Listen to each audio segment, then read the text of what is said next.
on my mind.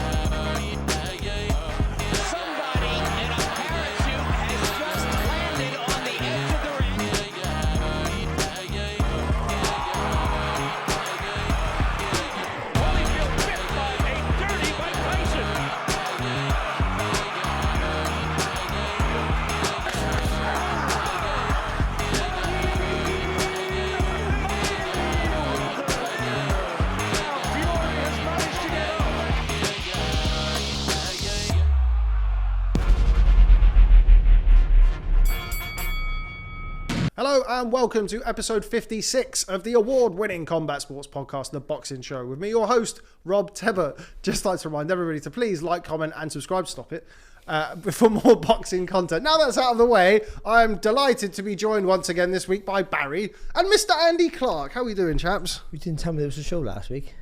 That is not true. That is not true, and Barry Jones. I don't usually watch the shows. Why would I? I'm on them.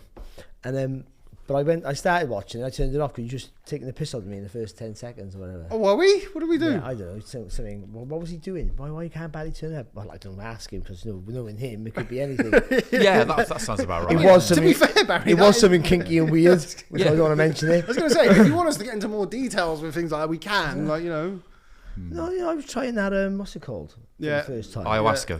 No, heroin. Okay. Heroin, I was trying, For the first time. Ayahuasca. Like, you can tell me you don't live in Cardiff anymore. Imagine me doing that ayahuasca. Oof. I wouldn't come back from that. I know a few people who are doing that for the first time this summer. They might already have done it, actually.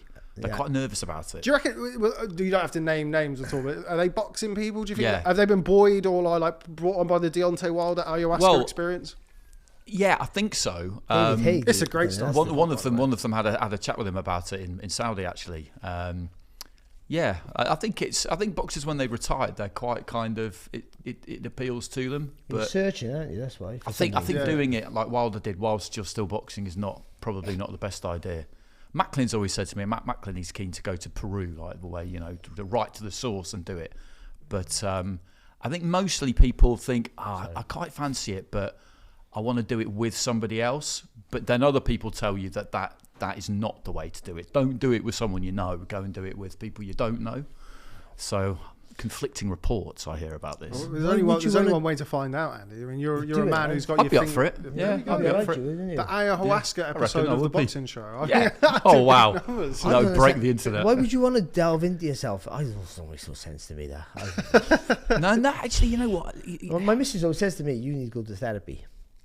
What are you on about? Well, She's saying it to me, and I'm going, "Yeah, no, you're right." I'm not going. I'm not going. I'm just going to do ayahuasca with Deontay Wilder in Peru. Deontay Wilder and Matthew Macklin. Yeah, I mean, I would do that. It'd be interesting. Also, like while we're on the subject of it, last week we were just informed was the most downloaded episode of the boxing show in its history. Yeah, Andy. Indeed. There we go.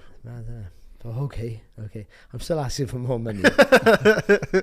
Right, anyway, we've got a lot to get through today. We've got a lot of reviews. We're going to move on from the money talk. A lot of reviews before we look ahead to a couple, and particularly one very, very special fight this weekend. But let's start on Friday. Barry, you were, of course, in attendance in the lovely town of Bolton to see Lyndon Arthur against Liam Cameron in a fight that I think it's fair to say was probably a little bit more competitive than people may have anticipated.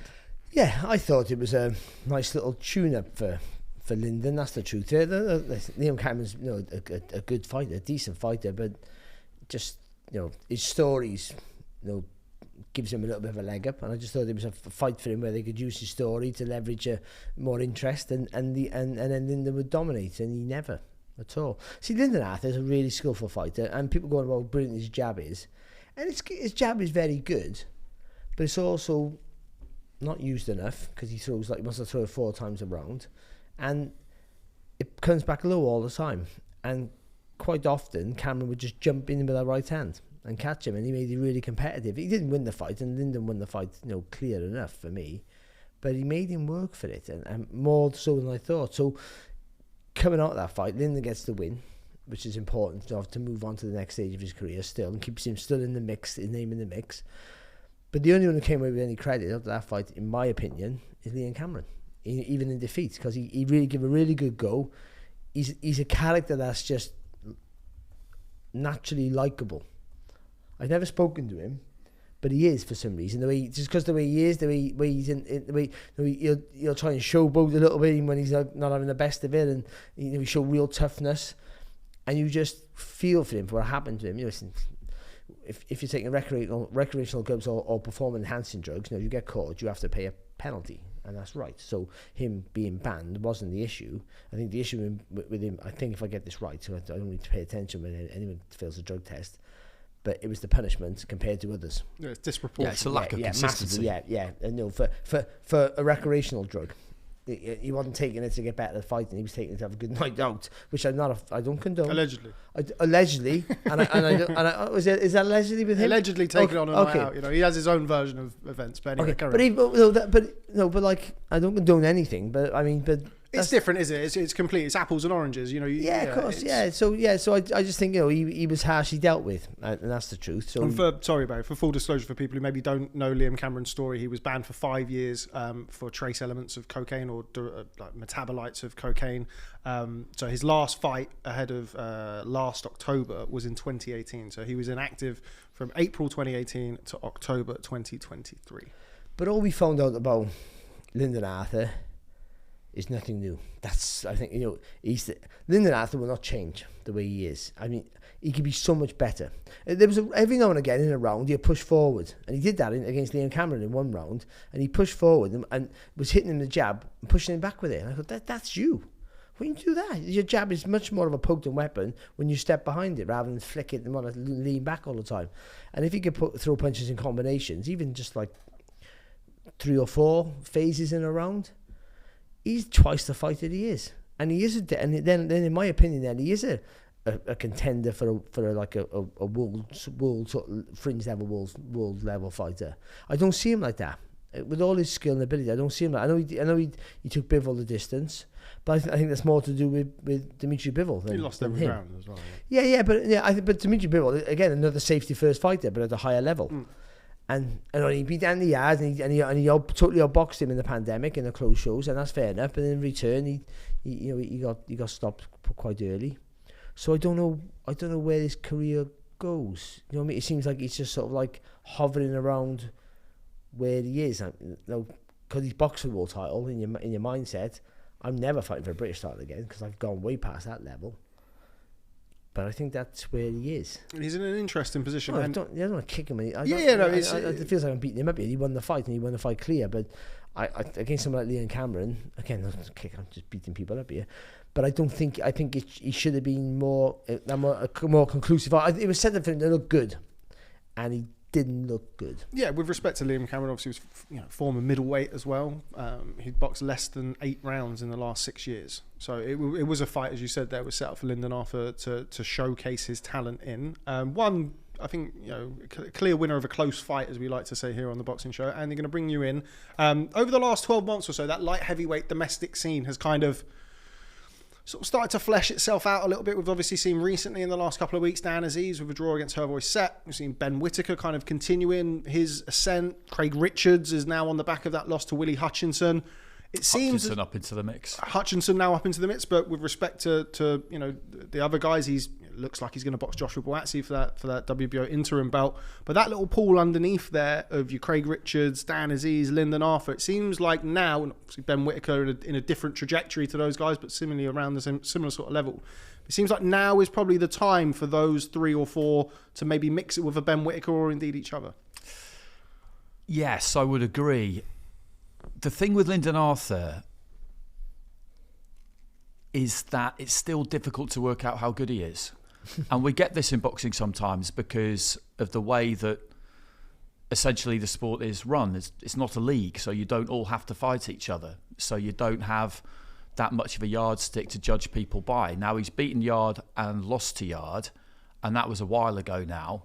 He's been a distance with Bivol, but the mission against Bivol was to go the distance. I think that's what he really wanted to do in that fight. He was taking what he could get, and I would never say that somebody wasn't trying to win, but at the same time, he was realistic in his approach, given that he's in with Dimitri Bivol and he'd taken it at short notice, and he did have a bit of a problem with the foot. But until he does get in that mix and fight some of those others, some of whom have fought each other, but not all of them, then it will continue to be difficult to know how good he is, in the same way that it's still quite difficult to know exactly how good Anthony Yarde is, because I felt like we got a decent, no pun intended, yardstick against... There's a lot of yard chat against Beterbiev, because that I thought was a good performance. And I know he got stopped well inside the distance in the end, but he really did push him in that fight. And we've seen that, you know, Beterbiev is still very much a big force, although inevitably he must be coming towards the end. But unless he does get in that mix, then we'll continue to not really know. And he could easily refuse to get involved in it by saying, well, I booked for a world title against Dmitry Bivol, one of the best fighters in the world, and I held my own. That'll be the version of events. So why would I fight them? I need more money. That could well be the stance that he takes. I know before that fight with Bivol got made at relatively short notice, they were in discussions to fight Shakan Pitters, which would have been really interesting, but obviously it didn't happen. So it's hard to know. It's still hard to know where he is in the grand scheme of things, to be honest.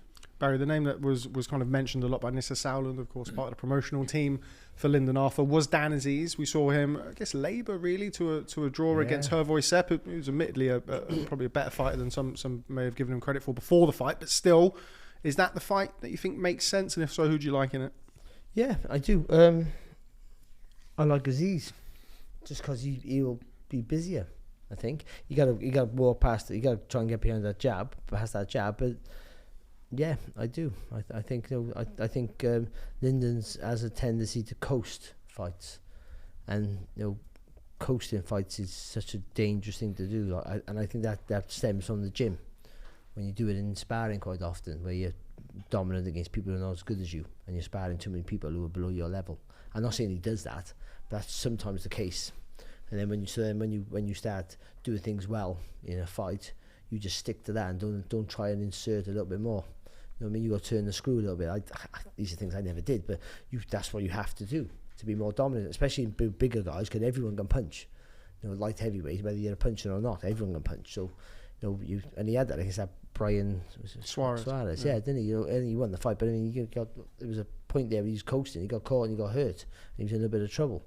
And he turned it round again. And I'm not saying he's not gutsy when he's forced to, but he has to be forced to. So maybe he would be to Aziz, because Aziz will force him to fight. And Aziz is a hittable target. But if you want to just be winning fights with one shot at a time, then I don't think Dan Aziz is the opponent you want. You have to put your punches together in combinations, and you have to use your feet more. And you can't be backing up all the time. You have to go in semicircles and pushing back if you can a little bit. So yeah, it's a good fight. But if I was Ben Whittaker, and their team, I'd ask for Lyndon Arthur. Everyone's gone about his. Again, he still needs more development fights. But I think Lyndon Arthur's the sort of fight where you could get beat, of course, but he's not going to beat you up, because he just doesn't go through the gears quick enough like that. Could that be one of those fights that Andy's sort of mentioned there, where he goes, well, if I'm going to box a Ben Whittaker, I need X, Y, and Z money. But if Sky had invested massively in Whittaker, I don't know. I mean, it's going to be expensive to match Whittaker now, because I thought that fight, his last one, we talked about it last week, didn't we? But it turned out to be a good one for him. And that next leap up, I guess they could put him in with Sepp. But I think they probably want to move him on a bit quicker than that. And he probably wants to move on a bit quicker than that. So it is one of those pool of fighters. And if you're any of them, then it's going to be a case of show me the money.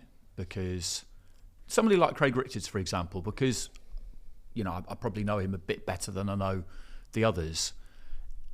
He's an intelligent guy, and he will know where that defeat against Hutchinson has put him, and he won't be surprised, or wouldn't be surprised, if somebody knocked on his door to fight Whittaker, because he knows that that's how people will see him now.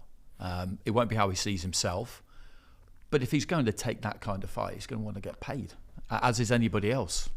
Absolutely. And the Whittaker fight, it's a big name in the UK because of what he did in the Olympics, the showboat and stuff and all the rest of it, and Sky pushing him, and yeah. So I think it's on paper you're boxing a guy who's had a handful of fights, but when you're an Olympic medalist, you're seen bigger. You're seen, even though a handful of fights, you're seen as that, aren't you? So you're already put on a bit of a pedestal. So it's a decent win for anybody. When we had this big crop of light heavyweights, mostly it's like 18 months ago, maybe less, we would all go in.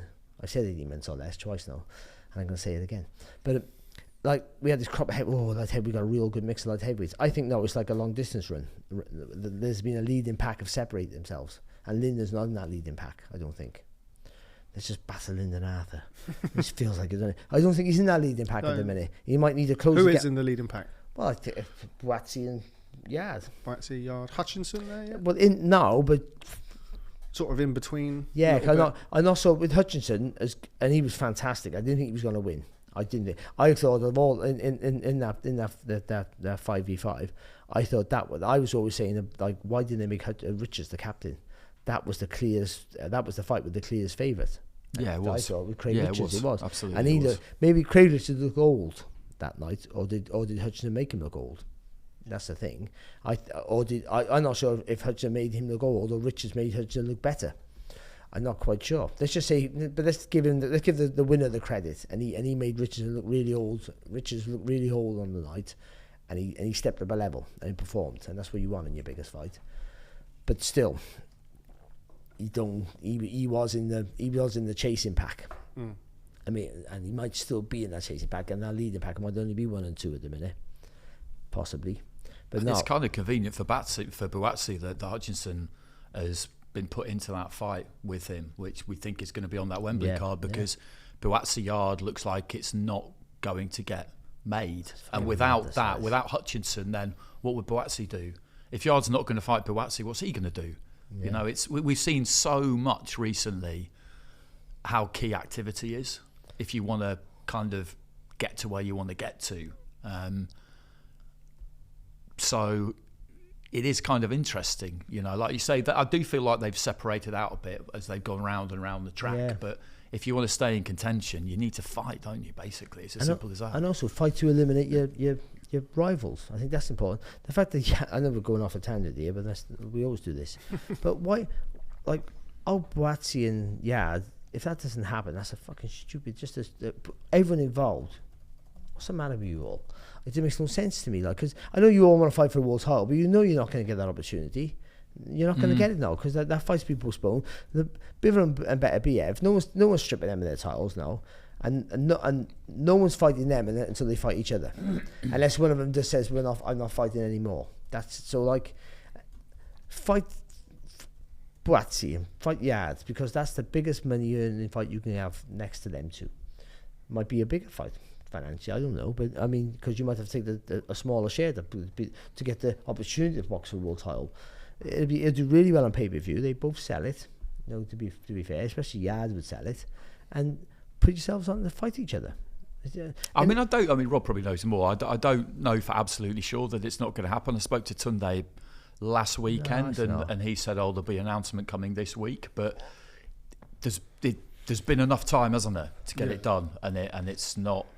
It just doesn't seem any closer. And what we've seen recently, is how important activity is. We're going back to the yesteryear now, aren't we? You know, when I had hair, and where fighters were busy and better for it. It makes you for a shorter career, but boxing's meant to be a short career. It's meant to be a long career. People got 15 years in the game. Well, that's not a fucking badge of honour. It's a stupid thing. You know, 15 years. We were talking about it downstairs, weren't we? Yeah. Get in, make your money, get out. Yeah, like I did without making the money. But you know, it's But you know, I got in. It's coward, don't I? Oh, I don't like this. But no, but I mean, it's important to be active, and then like, you know, and it's hard. But then you're in and out, and you're getting the fights, and also you're a better, sharper fighter when you get the opportunity to get your shot at whatever title, whatever level you get at, whatever title shot is your ambition. So I mean, them sitting around waiting for that world title fight, by the time you get there, you might be stale because of the inactivity, or just lost a step. Because age, every year you get older, that's not a good thing. Once you get past 30, once you get past to your late 20s and 30, losing it, you might be still being your peak till you're 35. But every year you get older, in life in general, you're usually not as good as you were the year before. Usually, there's always exceptions, but that's the truth of it. Certainly true for me. in my No, life. wait, I was thinking about looking at you. I was looking at the disgust in his eyes every day rather than every year. Deteriorating, Rob. Yeah, that was our quick review of Lyndon Arthur versus Liam Cameron. So we're gonna have an extra quick review on the same night of the main event, the first defense of the WBO featherweight title. Rafael Espinoza, who looks like an absolute handful at featherweight, destroyed Sergio Chirino Sanchez in 4 rounds. Andy, 6'1", unbeaten Mexican featherweight. There's not really much not to like about this guy. No, there's nothing not to like about him, nothing whatsoever, and he did destroy him, and it was kind of great to watch. Although I did feel for Chirino, I think in that kind of situation you always do, because he was out of his depth. And that became obvious pretty quickly. But he did his best, you know. He was trying to hang in there and get something done, but he was just on the end of a beat down, to be honest. And it was impressive. It was impressive. I mean, I've forgiven him for beating my great favourite Robeisy Ramirez. So I'm sure Ramirez would like to run that back. It was at ringside at the weekend. Robeisy Ramirez and also Bruce Carrington as well is making his way up at featherweight. Looks as though they're going to try and do that. Of course, one of the best fights of Carrington Ramirez. No, Espinoza Ramirez too. They're going to try and do that by the looks of things. I hope so. But yeah, just to echo Andy there, Barry. Espinoza, tall, punches hard with both hands, got great punch variety. Busy.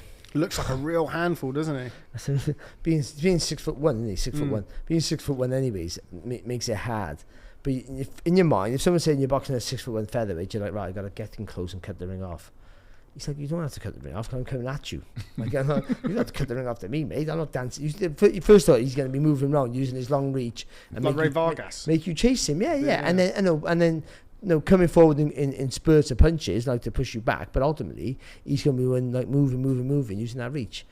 But he does use it. He punches long going forward. That's the worst part of it. And he's not the fastest of hands, but he's accurate with the shots. Like, his judgment of distance is fantastic. So he steps in beyond the jab. I mean, it's not that fantastic. He got the luxury to step in beyond the jab and still be far enough away that you can't hit him. That's the worst part of it. He's hard work, he is, and his engine, his output is really good. So busy fighter. I think the only thing you got to see is his hands. Not. I don't think he has super fast hands, so he can be countered. But when you got a fighter who wants a double jab or throw in 3 punches, they're hard to counter all the time. So you only counter on the singles with him, which he does throw him. But when he's closing you down, pushing you back, a big fella like that with power as well, just a nightmare. And he's also shown in that fight with Robeisy. Yeah, I mean, that fight with Robeisy Ramirez was just a fantastic fight, and he showed in that. I mean, he got nailed in that by a right hook and dropped heavy in that, and he rallied back, finished the fight on the front foot. Obviously, scored the last round knockdown and basically won the fight. So he's ticked a lot of boxes in. Okay, admittedly, sort of predominantly looking at the Robeisy Ramirez fight, with all due respect to Sergio Chirino at the weekend, but you could see, I mean, dwarfed a tiny 5'10" featherweight as he was, Chirino at the weekend. Yeah, exactly. He's a big guy as well, and you could sort of looking up at him like, oh my goodness. You see the first knockdown, the left uppercut, and the way that he kind of capsized into the ropes and stuff. It could have been over there and then. I'm a big fan of Rafael Espinoza. I think he can be in some really interesting fights. What him and Nick Ball? Him and Nick Ball is a great fight stylistically. I mean, it would look crazy. It would look worse than Vargas, wouldn't it? Like him, the size and him, it would be like. Just what you just feel like. Well, like someone walking the kid for the first day of school, and that's what it looked like. Espinoza just looks a bit fresher than Ray Vargas now, doesn't he? Like the version of Ray Vargas, still a very, very good fighter, and a lot more proven. Obviously, it is worth pointing out. But Espinoza just has. He looks like he has that. I mean, he's 30, so he's not a kid, but he looks like he has that youthful exuberance, doesn't he? He kind of got his chance on the big stage. Him and Lopez, there's some wicked. Both with top rank as well. Fights. Espinoza Lopez could be a top-ranked unification at featherweight, which would be a brilliant fight. Two Mexicans who like to come forward and throw hands. But yeah, I think he's been a revelation in the featherweight division over the last 12 months or so. Yeah, he's good. Unbelievable. Because I had Ramirez. I thought, he's a school. I know he's big, but Ramirez is so clever. I just thought he wouldn't have a chance. I honestly did. I thought he may be a little bit uncomfortable once Ramirez gets his range. When he won the title, I thought he would school him, but not at all. And then on Saturday, Friday, just cemented how dangerous he can be. Like he just just a machine. He really is, and like you said, he takes a good shot, and that's the worry. You think, oh, you remember we had the Diego Corrales, who was like a 6'1" super feather. Ron White just after me, really, but you thought, but he was vulnerable. You crack him on the chin, you could see, he'd fire back, and he was a tremendous fighter. But I mean, he had vulnerabilities, and we don't really see that yet with Espinoza, except for the speed, which I don't think is not a huge factor for him. He looks like he takes a good shot. And you've got someone coming at you, and you're trying to time him with a shot. The Lopez fight would be interesting because Lopez does carry crazy power. A little bit of he's heavy-handed. And it's awkward rhythm as well. Yeah, he throws on an unorthodox angle. So again, that's going to be he might catch you coming in, but also he's at risk because he jumps into his shots. So you catch him with his feet off the floor, and he's going to sleep. And that division is brilliant. It's wide open as well. Yeah, to cement who's number one. Yeah, it really is. And there's 4 very good fighters down there as well. So we look forward to seeing how that plays out. We're not going to be able to spend too much time on that because we've got so much that we need to get on with. So we're going to go straight over to Saturday night. Barry, you were in attendance in Birmingham, lovely part of the world as well. Shout out Birmingham. I'm in there since the Commonwealth Games. Sorry, it was like it was lovely. I walked back from the hotel from the arena to the hotel, and I was like, I had a great week here. For the Commonwealth Games, I remember that. Yeah, the delicious Ori Commonwealth Games when he won the gold. Yeah. Anyway, let's start with the main event. Rosie Eccles, I was thinking, but yeah, okay. He's bigger than Rosie Eccles. I didn't want to upset him. Anyway, let's talk about the main event. Work our way down. Tyler Denny successfully retains his European middleweight title with a technical decision win over Felix Cash after 5 rounds. A very impressive performance from Tyler Denny, Barry, and the last 18 months, the little mini fairy tale story that he's been on keeps on going. Yeah, again, I'll just say the same thing now, can't we? Just shows about being busy just sharpens you up. I love him. I love him because he's an opponent that just keeps winning. He goes every fight he goes in, even as a champion, he goes in as the opponent. Even this one, he's on someone else's show with his title. He's European champion, but he's the away fighter. Not the underdog. I didn't think he was the underdog in my mind, but I think he was the better. He was a quite sizable underdog at the bookies. Yeah. So and again, just turns up and shows up and just shows how being active keeps you sharp. Gets you used to don't panic when people are like having the bet of you. I thought the first round was pretty, especially the start of the first round was pretty decent for Cash. He was nice, light on his feet, showing up the boxing ability, sharp and fast. Denny's got a. I say this, it's going to make no sense, but it sort of does make sense to me. He reminds me of Nigel Benn. I remember you said this on the broadcast. Yeah. I know he's a southpaw. I know he hasn't got the power, and I'm not saying he's world level or anything like that, though. Who knows? Because he wasn't European level either, and he's European champion. But because he has that straight leg, his front leg's really straight, and he sits down on the back leg, not back foot, on the back leg. And you watch Ben when he used to come forward, he'd be like that. He looked like he was off balance, Nigel Benn, all the time, and he'd roll into his shots, and he does a similar sort of thing. I think Tyler Denny makes him hard to hit clean. So he's not, he sort of almost crouches down like he's hiding behind the bush. Pervert. him and Nigel Benn, 2 perverts. But no, it's years of not hiding behind hedges. But that's what they look like. And so he's short for the weight, but he makes himself shorter. And because he leans back as well, and he does have a decent reach, to be fair, for his height, it makes him a harder target to hit clean. And also your perception of where he is, you might be able to hit him, but you don't want to overcommit. And because he rolls in, then when he rolls back in, he rolls from the back foot to the front foot and gets himself close, and then works away. And he's willing to take a decent shot because he can, and his work rate's good. So he does nothing fantastic, but he just does stuff continuously. He's always doing something. When you're trying to be pretty and look good, he's just looking to work all the time. And I think he, all of a sudden, after 2.5 rounds, Felix Cash, he didn't want to be in there. I thought. I'm not going to question his heart or anything like that, but Tony Bellew did, to be fair to him. But he did look like he thought, all of a sudden, being out a long time, it was like a culture shock to him. He thought he was going to go in there and school him. That's what he thought. Because on paper, with his ability, compared to his ability and what he's done as his whole career as amateur and pro, you just go, on paper it's just a one-way street. It's an easy fight for him. You have to play with him. But Tyler Denny's made a career out of just of having the same scenario in every fight, and then just ripping up the script and battering people. Something that we said before we came on, it was your esteemed colleague, Mr. Darren Barker, who said Felix Cash looked like somebody forgot what it was like to be hit with 10-ounce gloves.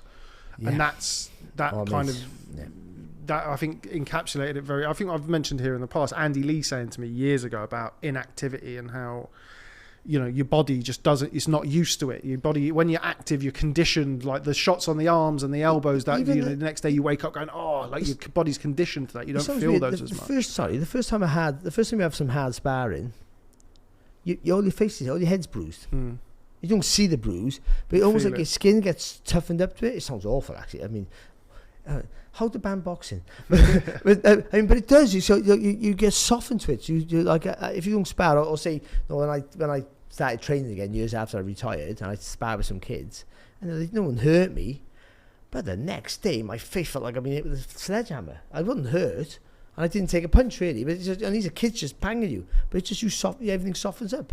It's like any sport. You haven't played the sport for ages. Your body aches because you're not used to doing the stuff. And it's the same there. You have to get toughened up. But also, it's the panic of getting hit.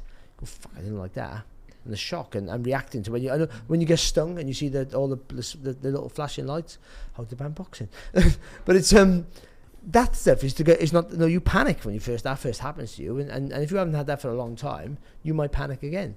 You could see Cash's face a few times, and he was sort of going. You could almost see him go. He didn't do that, but it looked like he was going, "Fuck this! This is too hard." And once you get to that stage, I've never been there, but I think once you get to that stage in a fight against someone who's not going to start coming at you, then maybe a cut in round 5 does you a fucking favour. Andy, you've been privileged to have as good a view as anybody for Tyler Denny's ascent over the last 18 months, 2 years or so. You kind of think of the great British feel-good stories of recent times. You've got Lee Wood, Chris Billum-Smith. Tyler Denny has to be a part of that conversation. What a brilliant last couple of years he's had. Yeah, he definitely has to be in that conversation. He's really grounded. He's very, very realistic and likeable when you speak to him, and he's done all that work in the away corner.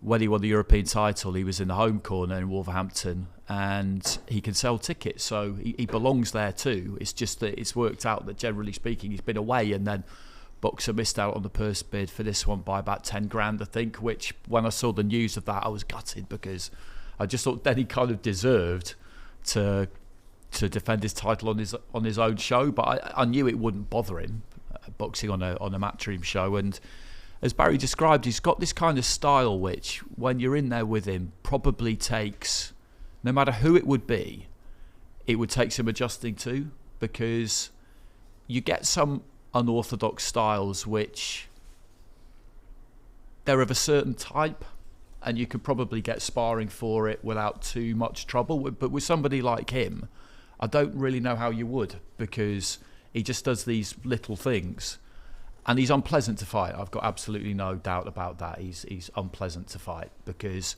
he kind of grinds himself in on you, and you can almost see the sparks flying as this kind of like granite physique that he's got just grinds on you on the inside, and then the head might come up a little bit, and then you're aware of that all of a sudden, and then he's got some punches off, and I just think it's going to be a difficult, hard, rough, dirty night fighting Tyler Denny. That's what you're agreeing to, and I don't see any situation in which it wouldn't be that, unless you manage to just catch him with something early. So I was really pleased for him, and I was actually really disappointed for Felix too, just because of the way things have gone for him over the last few years. When he had that big win against Denzel Bentley at British level, comprehensive, quick victory, and then he was looking to kick on, and he's had lots and lots of problems outside of the ring, and he's been very inactive, and it all just happened at exactly the wrong time for his career. And it's just, you can't get that time back. You just can't get that time back. And he wasn't really living the life at that point, and it was understandable that he wasn't. And that, it just catches up with you when you're in with someone who has been, and who has been active, and is really, really hungry. I wouldn't be shocked if we never saw Felix Cash box again. I wouldn't either. Yeah, I hope we do, unfortunately. but he's a good talent, he is, and he's still got a bit. He's still got the opportunity to still make some moves in the game. But you get bitter about, especially the stuff outside the ring makes you bitter more than the stuff that happens inside the ring. And if that's what's been, if his career is stalled because of things outside the ring, and then that happens to you, I know the cut was a factor, to be fair, but again, coping with that, about being inactive, coping with the cuts and things like that, about you could see the fucking fear on his face when he got cut, and it was a nasty cut, by the way. It wasn't great. It was right on the top of the eyelid. It was going into the eye, and it was a nuisance. I didn't see the head clash. I thought it was a punch. Yeah, so I think there was much consternation about this on Sunday. So I think the cut was caused by the punch, and then you remember the left hand at the end of the fourth round that buzzed Cash. Yeah. As he comes up, the head just grazes on it. So I don't know how much damage was done to the existing cut from the head clash, but the cut was caused by a punch, but I think exacerbated by the head fair clash. enough, and that's why it's gone. That's why we went to the scorecards. Yeah. Then, which is fair enough. But again, he was winning the fight anyway. So whatever. It looked like it was only. Yeah, I was going to say it looked like it was only going one Yeah. way. I think he said after the fight, Tyler Denny, anyone who knows boxing knows how this fight was going to go and how it was going after a few rounds. And he said that he felt that Felix Cash was knackered after the second round. I love Tyler Denny. I think he's just like stories like him, like his. They keep the sport alive. Yeah, they absolutely do. Everyone's always going to talk about the superstars of the sport and the Olympians turning pro and being supersonic and all that shit. And that's true. They really keep our sport. They keep the money alive. And these people like Tyler Denny keep our gyms busy because he sort of shows. I don't want to disrespect. He has got ability though. I'm not trying to say he hasn't. But he shows anyone can do it. He's relatable, isn't he? Yeah, if you work hard, because I know it's not about ability. It's about opportunity. So like we all had to. A lot of us had to do it. Not everyone. He's not exclusive. It's not an exclusive club. But I'm part of his club, where you have to small. You start off in small hole. Josh Warrington's another one. There's loads of them. There's loads, isn't there? Bigger names than me, and who had to do it from the small hole shows. Who weren't big punches. And people weren't looking for him for TV. Because you haven't got that friendly style. Just to jump in on there, there's some of the names that we mentioned before. Then Lee Wood, Chris Billum-Smith as well. A lot of these guys who have had their kind of purple patch over the last couple of years. Yeah, but I'm guys with the real ability, not them bums. No, it's true. But that's the magic of the sport. It's the beauty of the sport, where you still have to be good, but people don't see you good until you show you're good. And the boxing, as we know, is a wasteland of fighters who are very, very talented, who either didn't stick the course for whatever reason or didn't get the opportunities and never had it. If it was just about talent, the whole landscape of the sport would look different. Yeah, all the champions now wouldn't be 99% of the champions we have wouldn't be champions, it'd be other people. It's dedication, and luck is the biggest factor in anything in life, by the way. Luck, right place at the right time, all that sort of stuff. But it's about making money or being a champion who's around at the right time to get your opportunity, whether it's to make you millions or it's getting the opportunity to win a world title, because sometimes your weight is just too hard to win it for you. And all of a sudden, other times, then all the champions are mediocre and you get the opportunity to sneak in. Nobody. That's just good luck, and other times it's bad luck, isn't it? That's just how it works. And some people get, and then people like Chris Eubank and Nigel Benby around at the same time. Steve Collins coming at the end of their careers and earning millions off that. Where if you'd have come in 3 years earlier, you might not have beat them two. I'm not saying you wouldn't have. I don't think you would have though. But and it's just that's how it is. And someone like Tyler Denny, who's had to who made his career in the back streets pretty much. Being an opponent or selling some tickets and being the A side every now and again in 6 and 8 6 rounders, but ultimately to get his opportunity, you have to go to someone else's backyard, like he did. Even the European title was home. He's an underdog for that. I think also his career, he's the story where he don't give a shit where he fights, who he fights, because no one thinks they're going to win anyway. And I'm not saying he got a chip on his shoulder, but that's not a bad thing. Every fight for him is a bonus, and he believes in himself now, because why wouldn't he? But he's still going to think, I'm just going to keep fucking going. This is brilliant. Because I was like that. There's loads of us like that. Just going, I can't, but I'm still going. When it stays on, I'm still going. Fucking hell. If you look back at his resume, so since November 2019, he's boxed Linus Udofia, Derek Osazi, River Wilson Bent, Bradley Ray, Brad Pauls, Macaulay McGowan, Matteo Signani, Felix Cash. Domestically, it's very difficult to the only name that we're missing out there is the name that I'm going to ask Andy about just now. do we have to see Tyler Denny versus Nathan Heaney? Yeah, Surely I we've got to. Yeah, now. I absolutely do that think we makes should. so much sense. Absolutely do think we should. But he's got some business to take care of first Absolutely, against shout out Brad Pauls. And that is going to be... I'm really looking forward to that fight because I think Brad Pauls will have grown from the first one. I thought Heaney probably... At the end of the fight, I wasn't scoring it properly. So, by my own rules, I kind of eliminate myself from really being able to comment. But my kind of feeling was that Heaney had probably just about done enough. But then when a draw was given, I kind of looked back through it and had to think about the rounds and just thought, actually, that works. And I think Brad Pauls will have taken an awful lot of confidence from that because when he boxed Denny, he didn't commit in the way that he usually does, and I think that was a massive lesson for him. And he would have walked away from that fight against Denny and thought to himself, that is never happening again. If I go out swinging, I go out swinging. If I'm in with somebody who it turns out is a bit too kind of technically good for me and they pick me apart, whatever, but kind of not going in there and doing what I always do, that's never happening again.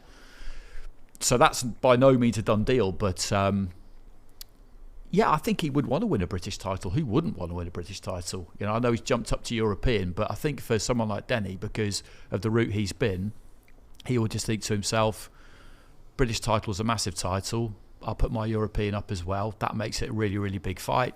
If I'm going to get paid for it, let's do it.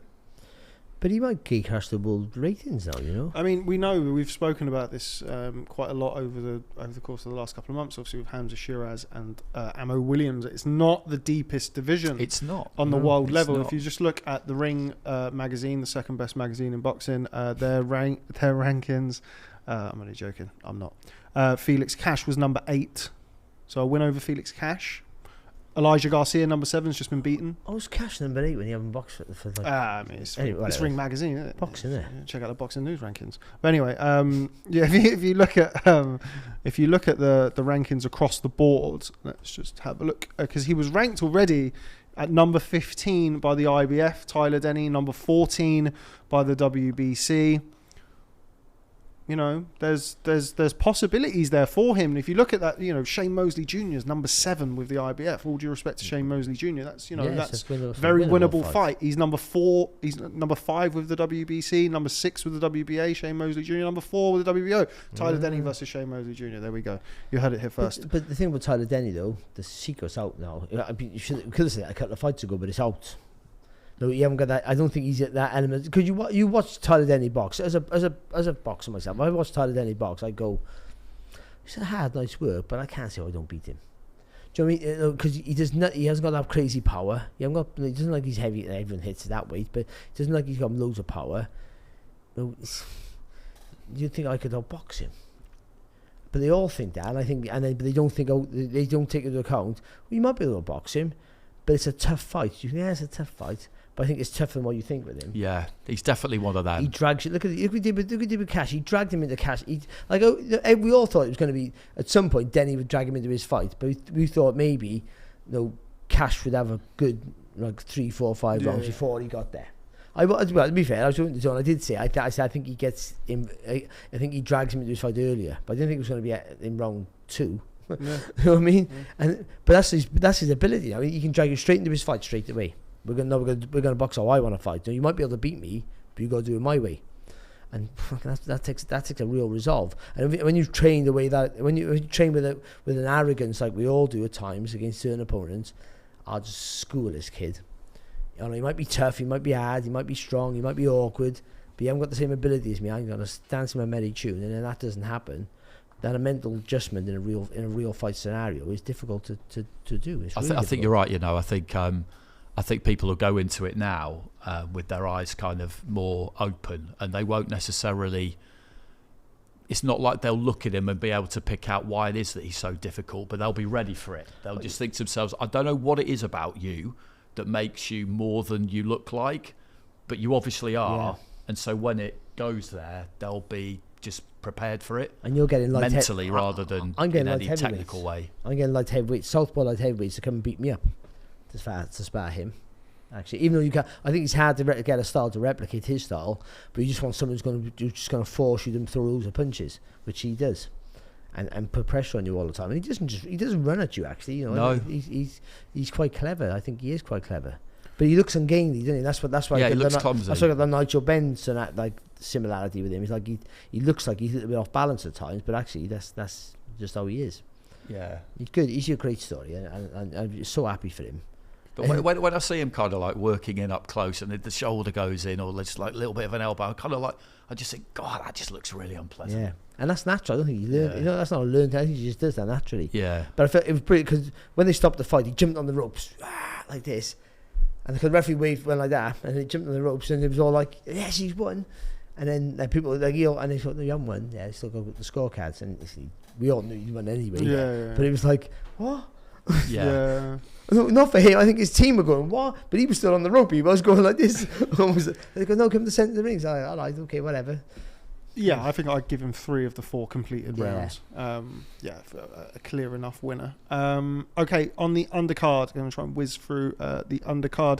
And he's going to come to you, Lewis Crocker against Conor Walker. I think it was advertised as a bit of a firefight, and I think we got that and more. What a brilliant fight between those two men. Yeah, he was great, and it was one of those ones that lived up to the billing. It was what we kind of It's what we were told. Be. Sorry, it's what we were told. Gabe Rosado and Matthew Macklin was going to be. Not Matthew Macklin, Gabe Rosado and Martin Murray was going to be. Yeah, it doesn't always happen. I remember that fight well. It doesn't always happen. It doesn't always happen, does it? And sometimes, usually what happens is that one of the two parties involved will give it the big one in a build-up about the kind of fight it's going to be, and then knowing that they're not actually going to do that. Tony Bowley was clever at that. He did that a couple of times in his career. Just chose the most... the sensible approach rather than giving us the kind of war that we were hoping for. But these two absolutely did, particularly towards the end. Like the finish was absolutely, it was just tremendous, wasn't it? Really, really tremendous. I mean, there's a lot of buzz around Crocker, and I get it because he's really good to watch, and he's clearly a good fighter. And the other guy had earned it, hadn't he? Walker had earned it. A big win against Cyrus Pattinson, wasn't it? Which wrecked a potential Northeast showdown. What was it? Pattinson and Lewis Ritson. I couldn't believe it because we had Ritson ringside, which was in Birmingham as well for that fight. And then this weekend we had Paddy Donovan ringside for Lewis Crocker, and it looked as though for certain parts of it that Conor Walker was going to upset the apple cart again. Yeah, it did. No, I thoroughly enjoyed it. Everybody who watched it thoroughly enjoed it. It was great. Barry? I thought he did. I thought he nicked it as well. I don't think it was a screamer, robbery, or anything like that. But I thought he was, and because he was busy, and people will go. And I understand why the judges gave it to Crocker, because his shots were heavier. My argument was, someone on Twitter replied with some fucking stupid comments, like X, sorry. But I said, no, it's quality over quantity. There's no power over being busy. But if the heavier shots of Crocker are not having an effect, by that definition, are they heavier shots? Does that make any sense? Yeah, it makes complete sense. Yeah, it's the effect of the punch. And I thought it was really clever when I said that. It's not like Conor Walker's shots weren't having an effect. You could tell, certainly in those last couple of rounds, he was hurting him to the body and to the head. So, because nothing that Crocker threw, I think he felt the shot, but Conor Walker was smiling like he's absolutely. Must have a fight with Conor Walker. The first you thought is, if you walked into an alley and you had to have a fight with one person, Walker or Crocker, you would pick Walker first of all. You're not having Crocker smack me with those shots. But I'm thinking, actually, I don't know. I think about okay, they're both tough, aren't they? But Walker laughs at you when you hit him, which I had a career at that, so it don't bother me. But I mean, he's tough as fuck, unbelievable. Like some of the shots, I remember the comment at one point. I said Crocker just hit him with 4 shots that should have knocked him out. All 4 of those shots should have knocked him at least down, and he's smiling. His demeanour didn't change, that's what I was impressed with Crocker. He didn't. I know he's tired, but he's tired because he put everything into every shot. Even though some of the shots he threw would have an effect on all his other people he'd ever boxed, and they didn't against Walker, it didn't affect him. No, he didn't show that it affected him. He carried on. No, he didn't panic, did he? Because sometimes you see that, don't you? You always punches. You always see it, because the punches are bullies. I know he hasn't knocked out everyone in his career, but he is heavy-handed, and No, and you think, oh, if I can hit the target clean, I know I can knock you out. Well, he had a target to hit. That's why I thought Crocker was a big favourite. I thought as good as Walker is, as much as you can make you work hard, he is hittable. And if he's hittable, I can't see how Crocker doesn't stop him. Like at some if he's point. putting the pressure on you as well, it just amplifies it even more. I thought he'd have to wear him down, and just it would be accumulation of heavy shots over the rounds. I would just wear Walker down in the end. But then at one point I thought if anyone's going to get stopped here, it's Crocker, or to just sheer exhaustion. But he did. He said he boxed a few rounds, didn't he? Those middle rounds, I think, won him the fight, getting behind the jab. Yeah. I think Crocker. Those, I think it was 5, 6, and 7, or maybe just 6 and 7, where he was able to sort of neutralise Walker a little bit. And I feel like those middle rounds were key. And he done that early in his career because he was blasting people around, and then he had a couple of fights where he wasn't. I'm trying to remember where they were, because I did a lot of his early career. And I thought, he realised like this David's not going to fall over. He realised that quite early, and he started to use his jab a bit better. I think doing that in a couple of those early fights helped him in this to do that. So down the stretch, like as Andy said, it was just a joy to watch. Well, me and my 15 other commentators I was working with, the Zone, great company to work for. Fuck the rest. No, I'm joking. But it was like we were on our feet clapping.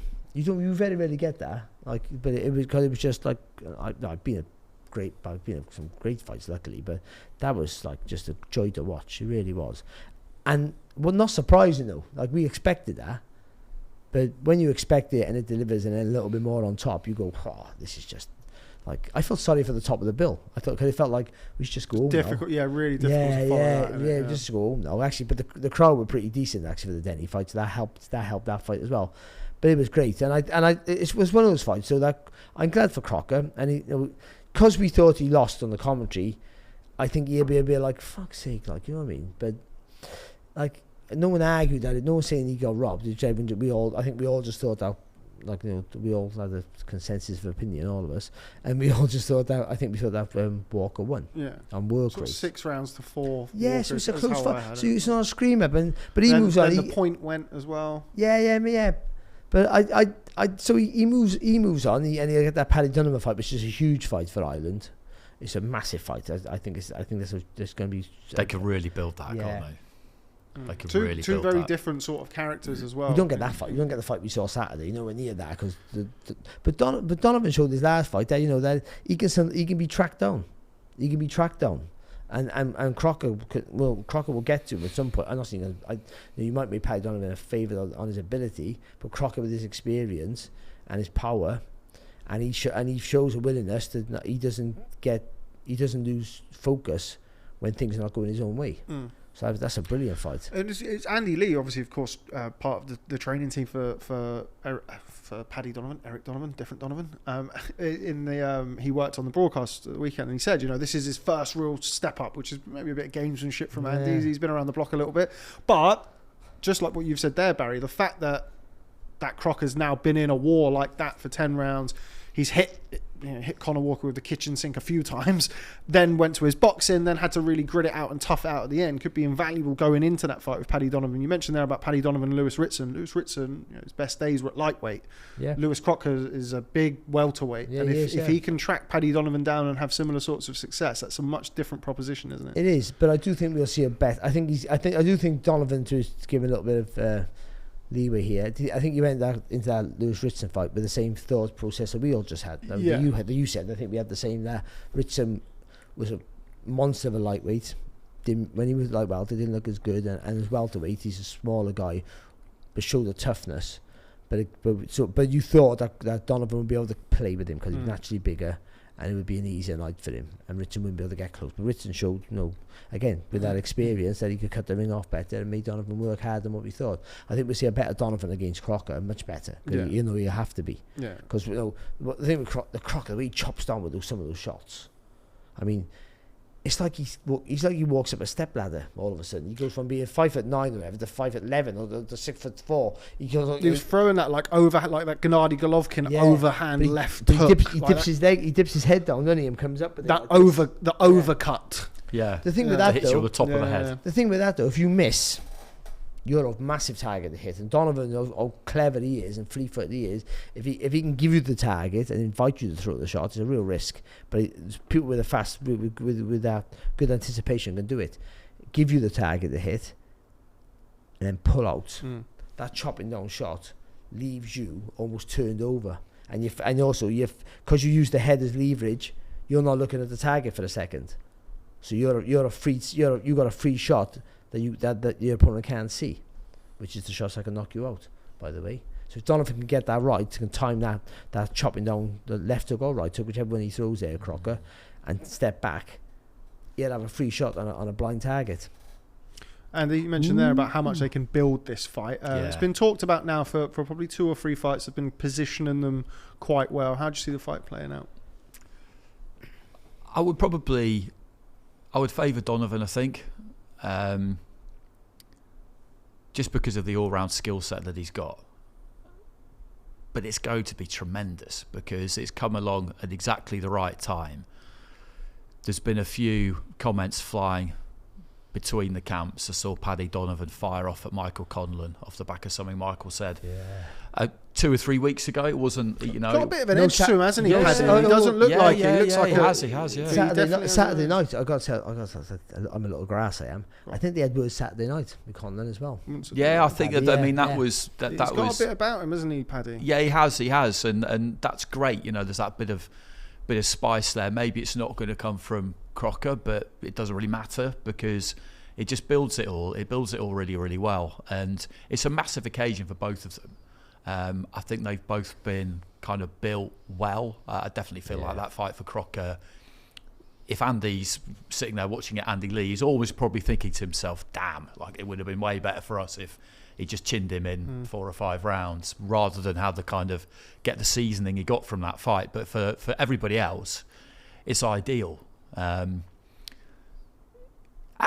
knows, they might end up doing it more than once. You would have thought they'll probably do it now. That it would probably be a September, do you think? Or June, yeah, July, maybe it's a hard fight. 10 yeah, rounds, yeah, maybe you'll need a bit longer, Crocker.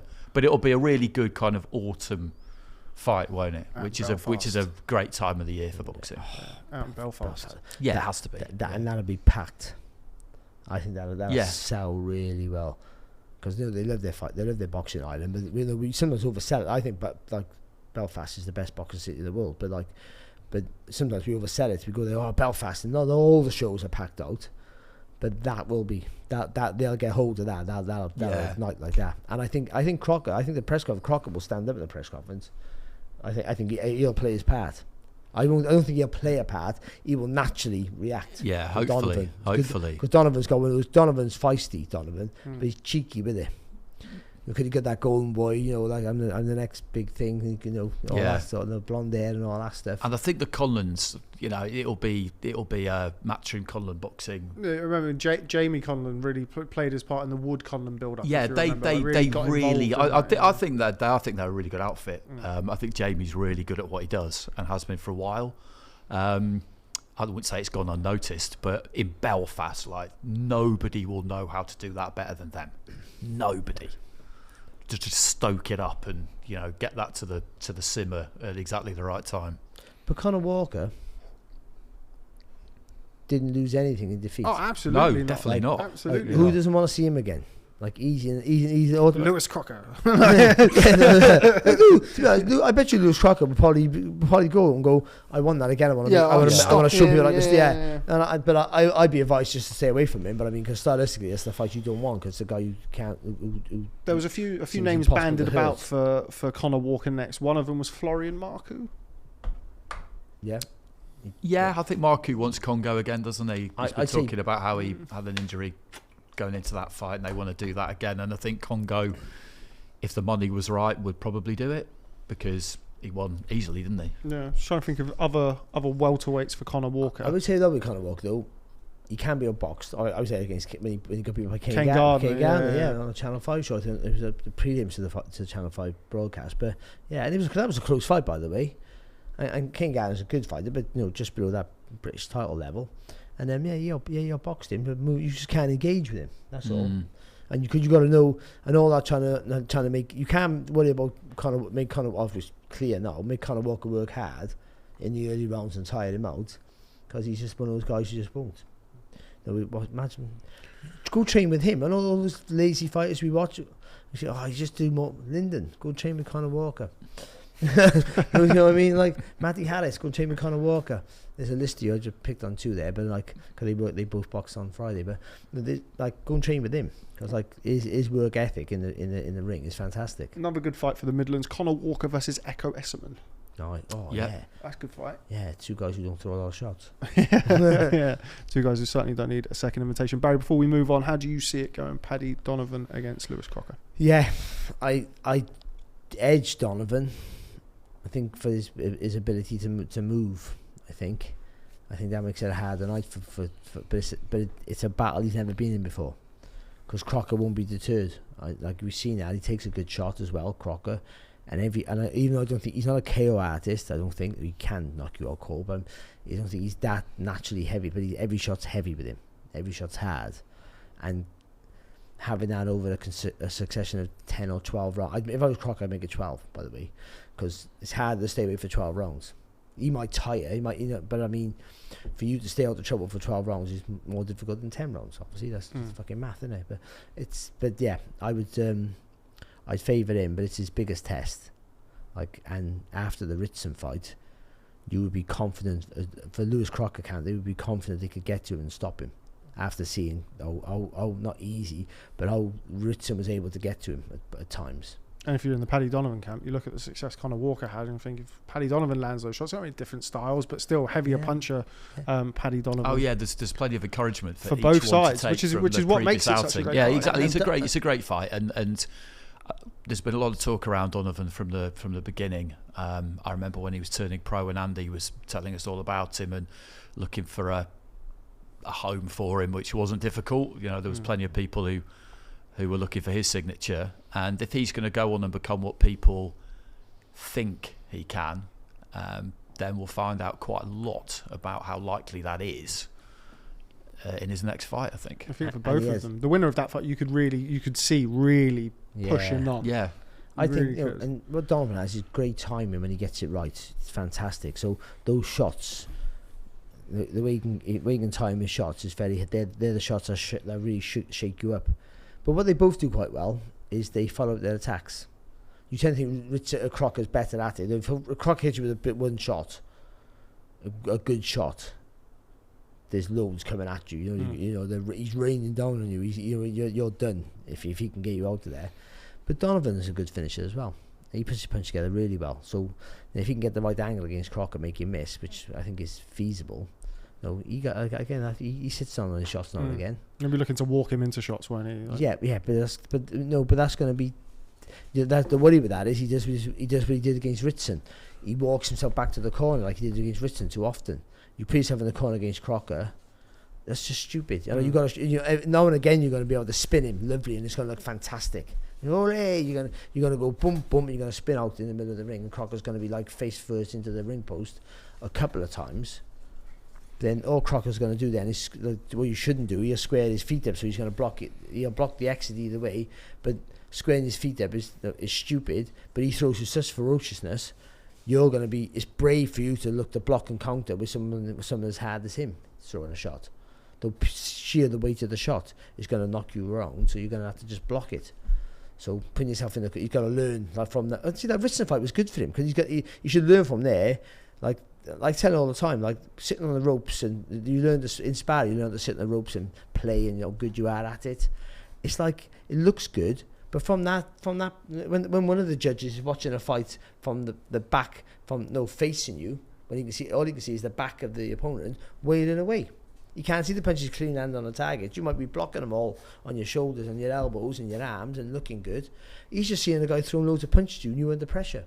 So you got to make that rope like an electric fence. Once it touches your leg, you'll go bump, bump. A 2-second rule, I call it, with everything. Food, I drop it on the floor, everything. You know what I mean? Money. I give it way longer than 2 seconds. Women, everything. 2-second rule. If you sit on the rope for 2 seconds, 1, 2, go straight away. I think that's how you look at it. And until you're tired, then it becomes a 20-second rule. But it's a great fight. But I just edged Donovan. To answer your question in 50,000 words. Just Donovan. There we go. Right, okay. Before we move on, I want to talk about a fight that didn't happen. this week in Birmingham. Eddie Hearn broke the news with Boxing News' Andy Purwell, shout out Andy Purwell, that the Kane Baker-Akib Fiaz fight was pulled, in the words of Eddie Hearn. Alleged suspicious betting activity forced him to pull the fight at the 11th hour. Now, obviously, this is still a developing story. We're still waiting for some of the facts, all of the facts, hopefully, to come out about this. But you know, we're all, I think, boxing men here. We want the sport to be showcased in the best possible way. Hearing stuff like that is a real sorry state, Andy, and not something that we want to be associated with the sport. No, because boxing's always had this reputation, deserved or undeserved, down the years, that the fix can be in sometimes. And somebody was asking me about this at the end of the week, actually. My prehistoric mobile phone died overnight on Thursday, so I had to go and get a new one, which induced mass panic in me because I just thought I'm going to lose all my numbers. Spend some money. Yeah, for that as well. The young lad who was kind of helping me do it, who kind of took pity on me and then Vodafone and realised that he was dealing with a fairly hopeless case and just kind of did everything for me, which was great. He was a boxing fan, and he did ask me that question. He said, how often do you think actually that it's scripted, that you know it's prearranged? And I said to him, I really don't think it happens very much at all. But it's just a reputation that the sport has had. A lot of it comes from post-war, Frankie Carbo, Blinky Palermo, and the Mafia really having a pretty vice-like grip on boxing when there was just the one champion, and things were really quite easy to get under control. And almost at that point, if you didn't cooperate with them, then your career was going nowhere. It's really interesting, actually, thing to look into if people fancy it. You can look up the Estes Kiefer Commission and all this kind of stuff. We like to think that it doesn't really happen that much anymore. But back in the real world, the one that we live in, things probably do go on. And when you see that something's been suspended due to betting irregularities, what I always think to myself is, what does that actually mean? What's the actual reason why, or what information has been declared to Eddie to make him decide we cannot go ahead with this fight? And we can't really talk about it because it's an ongoing situation. But fair dues to him for making that call. You know, it might have been an incredibly obvious call to make when more emerges, and what else could he have done? But he did it, and he called it. He probably said as much as he could by describing it as betting irregularities, but he hasn't tried to sort of pretend, you know, nothing to see here. He hasn't done that. And I think he deserves some credit for that, to be honest. Yeah, obviously we are still waiting for all of the facts and details to emerge from this. The allegations are from Kane Baker's team, at least, that he was been approached from members of the opposing team with regards to how that fight should or should not be ended, which is obviously Kane Baker's allegations.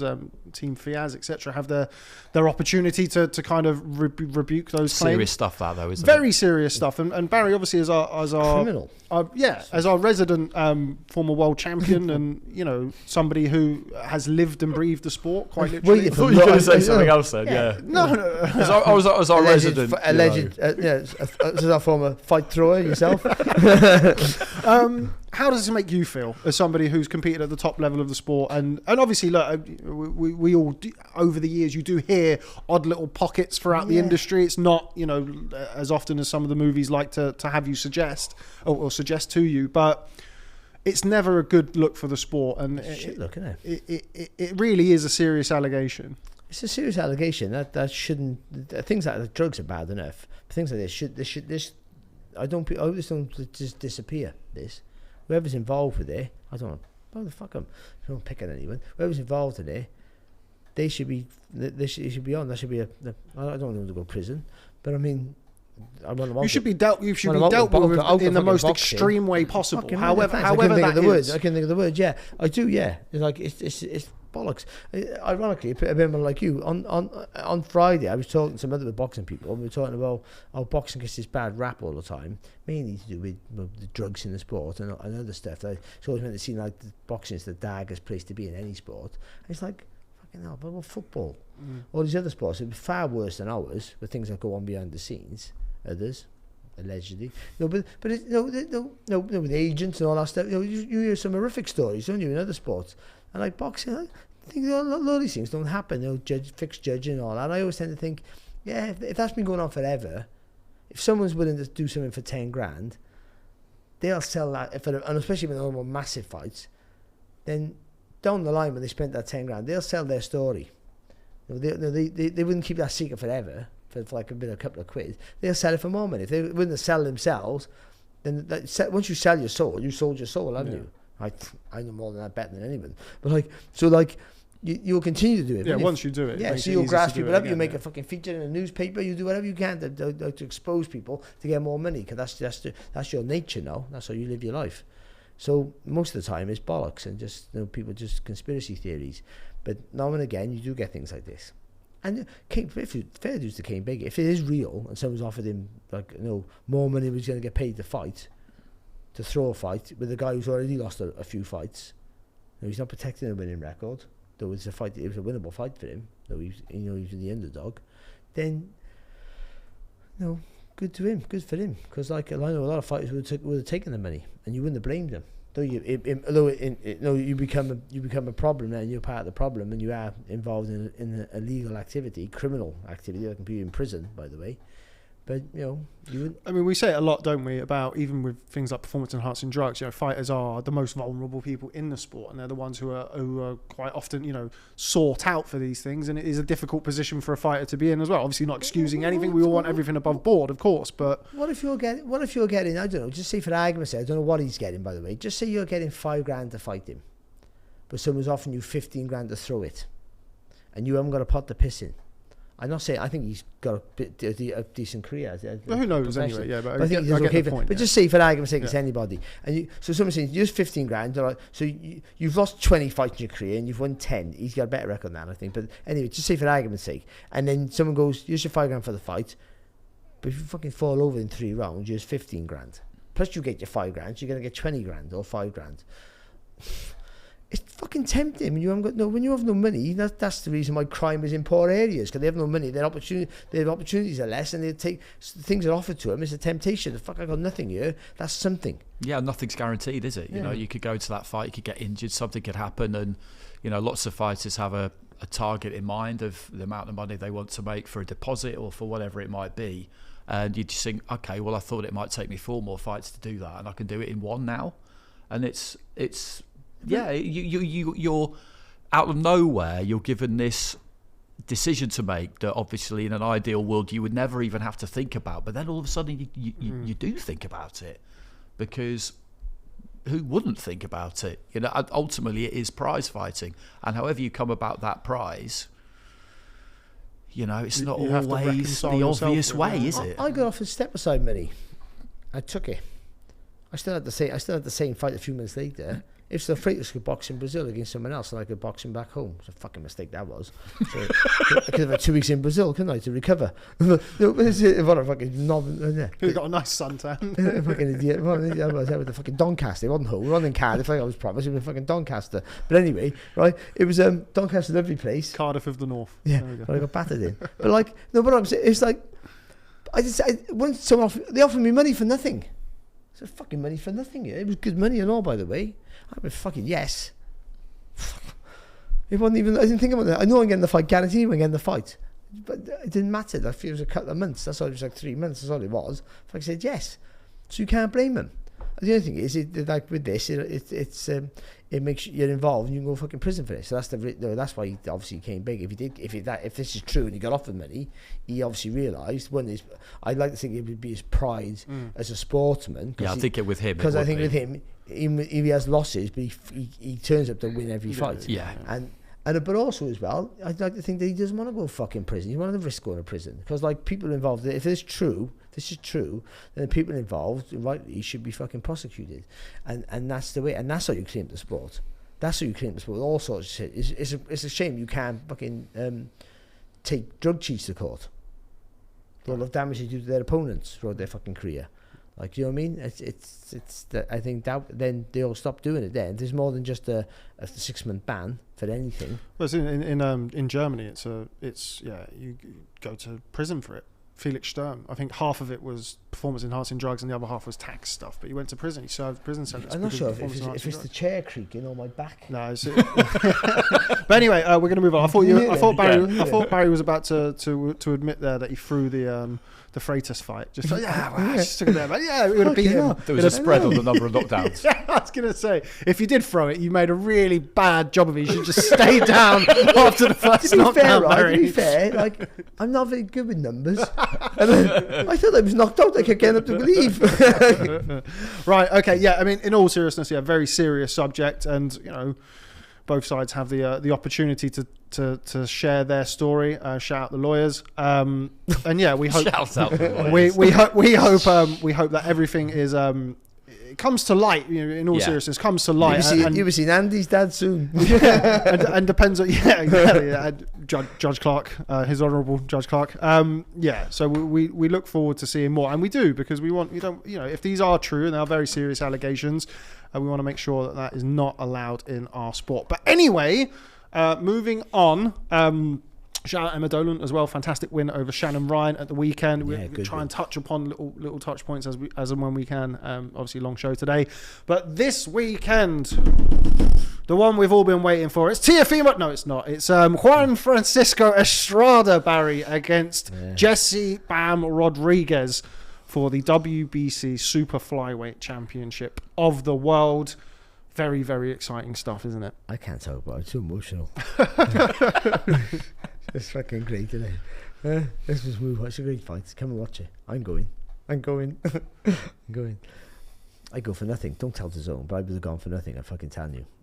It's just a great fight. It really is. Like Estrada's obviously coming to the end of his career, and he hasn't boxed for a long time, and these are the worrying points for us. Before I turn myself on over there, but it's and I think he's half taking a payday.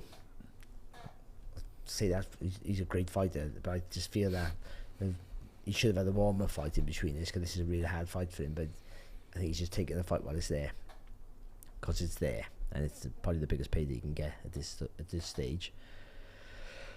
But he's still got to shout, because he's brilliant, and and for someone like Bam, who's fucking also brilliant, like so brilliant and strong and heavy-handed and just great footwork. Up against an older fighter who's technically superb, with power, can fight you going back or going forwards, can be busy or can be thoughtful with his fucking work. It's just like you're ticking every box for everything you can think of in this fight. For both of them, the younger man prevails. I feel that's the truth of it. Like, I just think that Bam gets to him. I don't think Estrada's great with southpaws. I think you look at the first Rungvisai fight. It's a long time ago now, but he struggled a little bit. Adapted in the second fight. Second fight, Rungvisai decided to box orthodox. What are you doing? But I mean, and see, when you're strong with the left hand, whether it be the jab, the uppercut, the hook, and by the way, Estrada's hook, I've got to mention his hook. His fucking hook's brilliant. There's no telling it. The only tell is, like, and I won't get this right, but see, to throw a left hook, you ideally to get loads of levers in left hook, your right shoulder switches like this. So you turn your body into the shot, and we all know that. You fucking do know.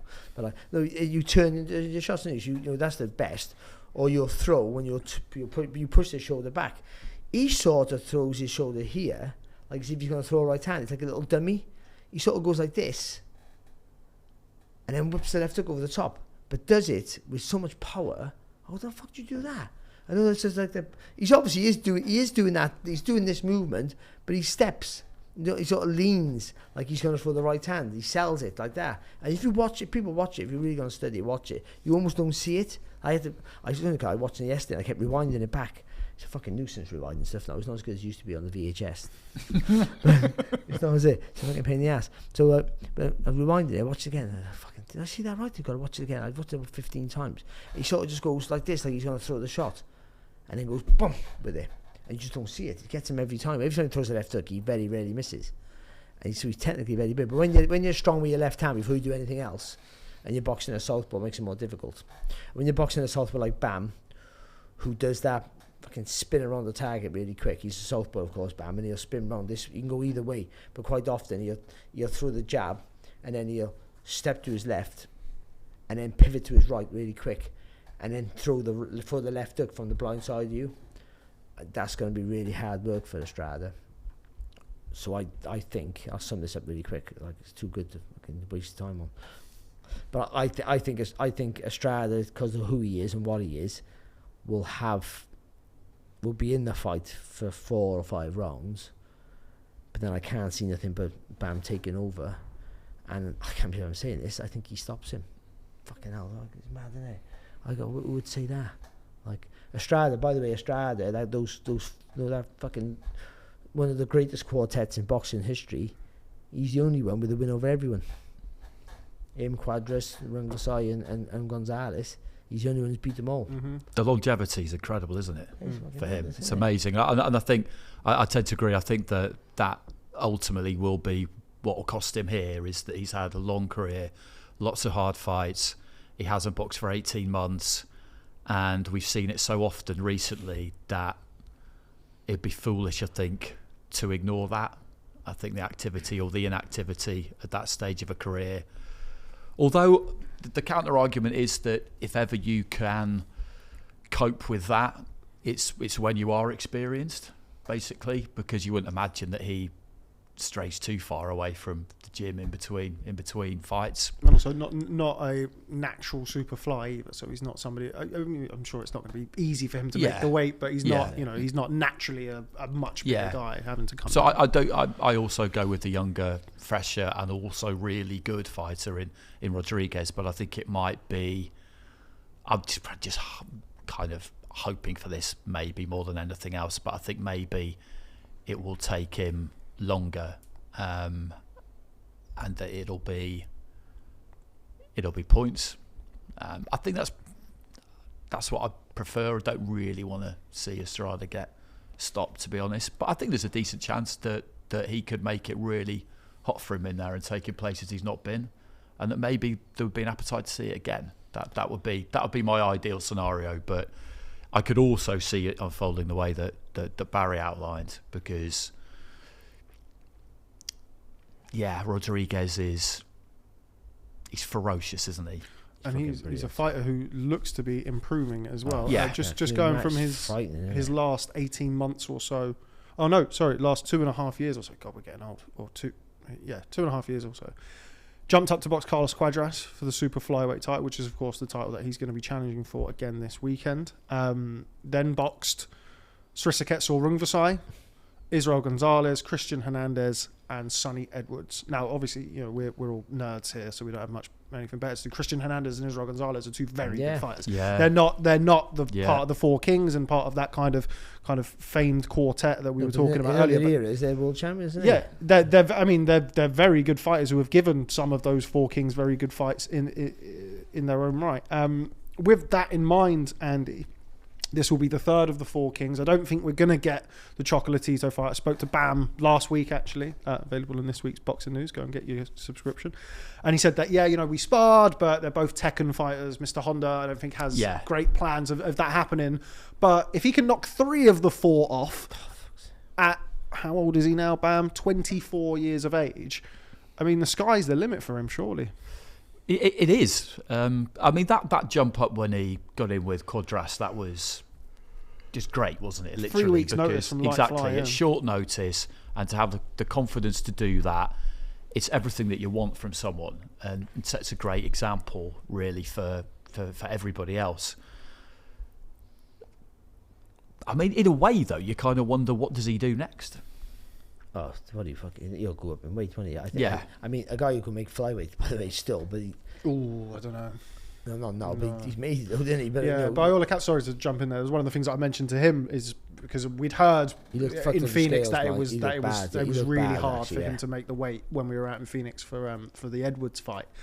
And I sort of said to him, has it changed your camp at all? He said, not really. So I've kind of, my portions have been a little bit smaller and what have you, but not really. He said, but fight week is going to be where we're going to see the benefit of it. But you don't see, in his performance...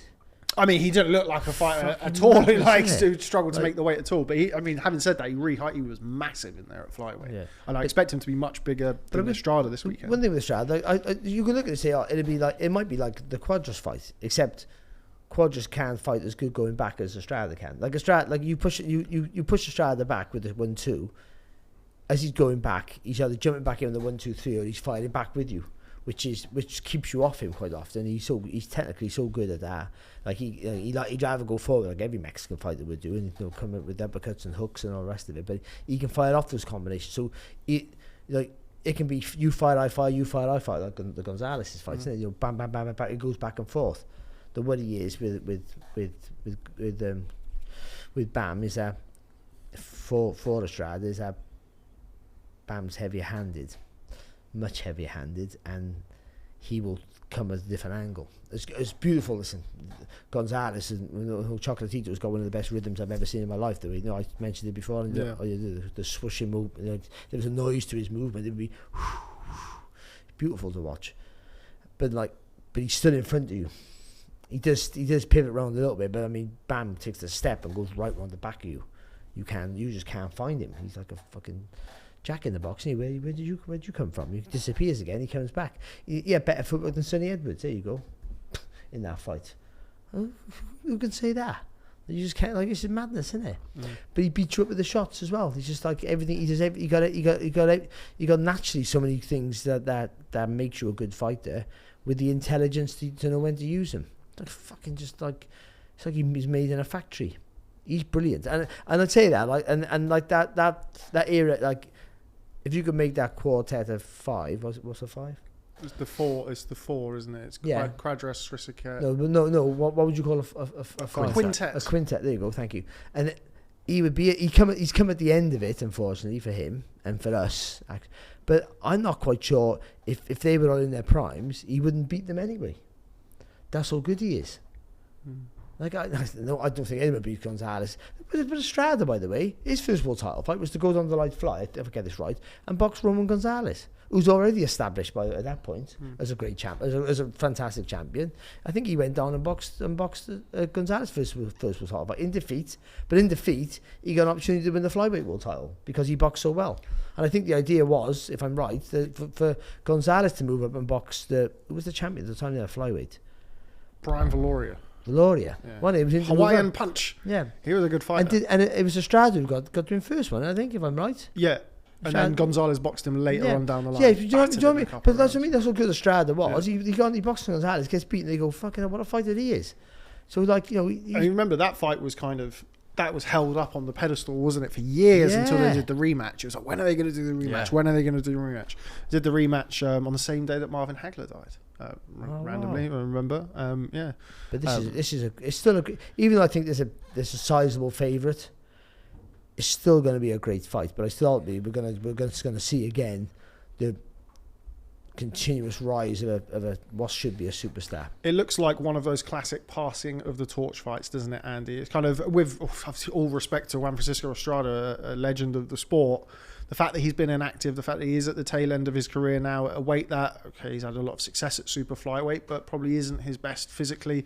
And whereas Bam looks to be coming into his physical prime, in the conversation that I had with him, he said that he doesn't think it'll be too long before he's up at bantamweight. Nice.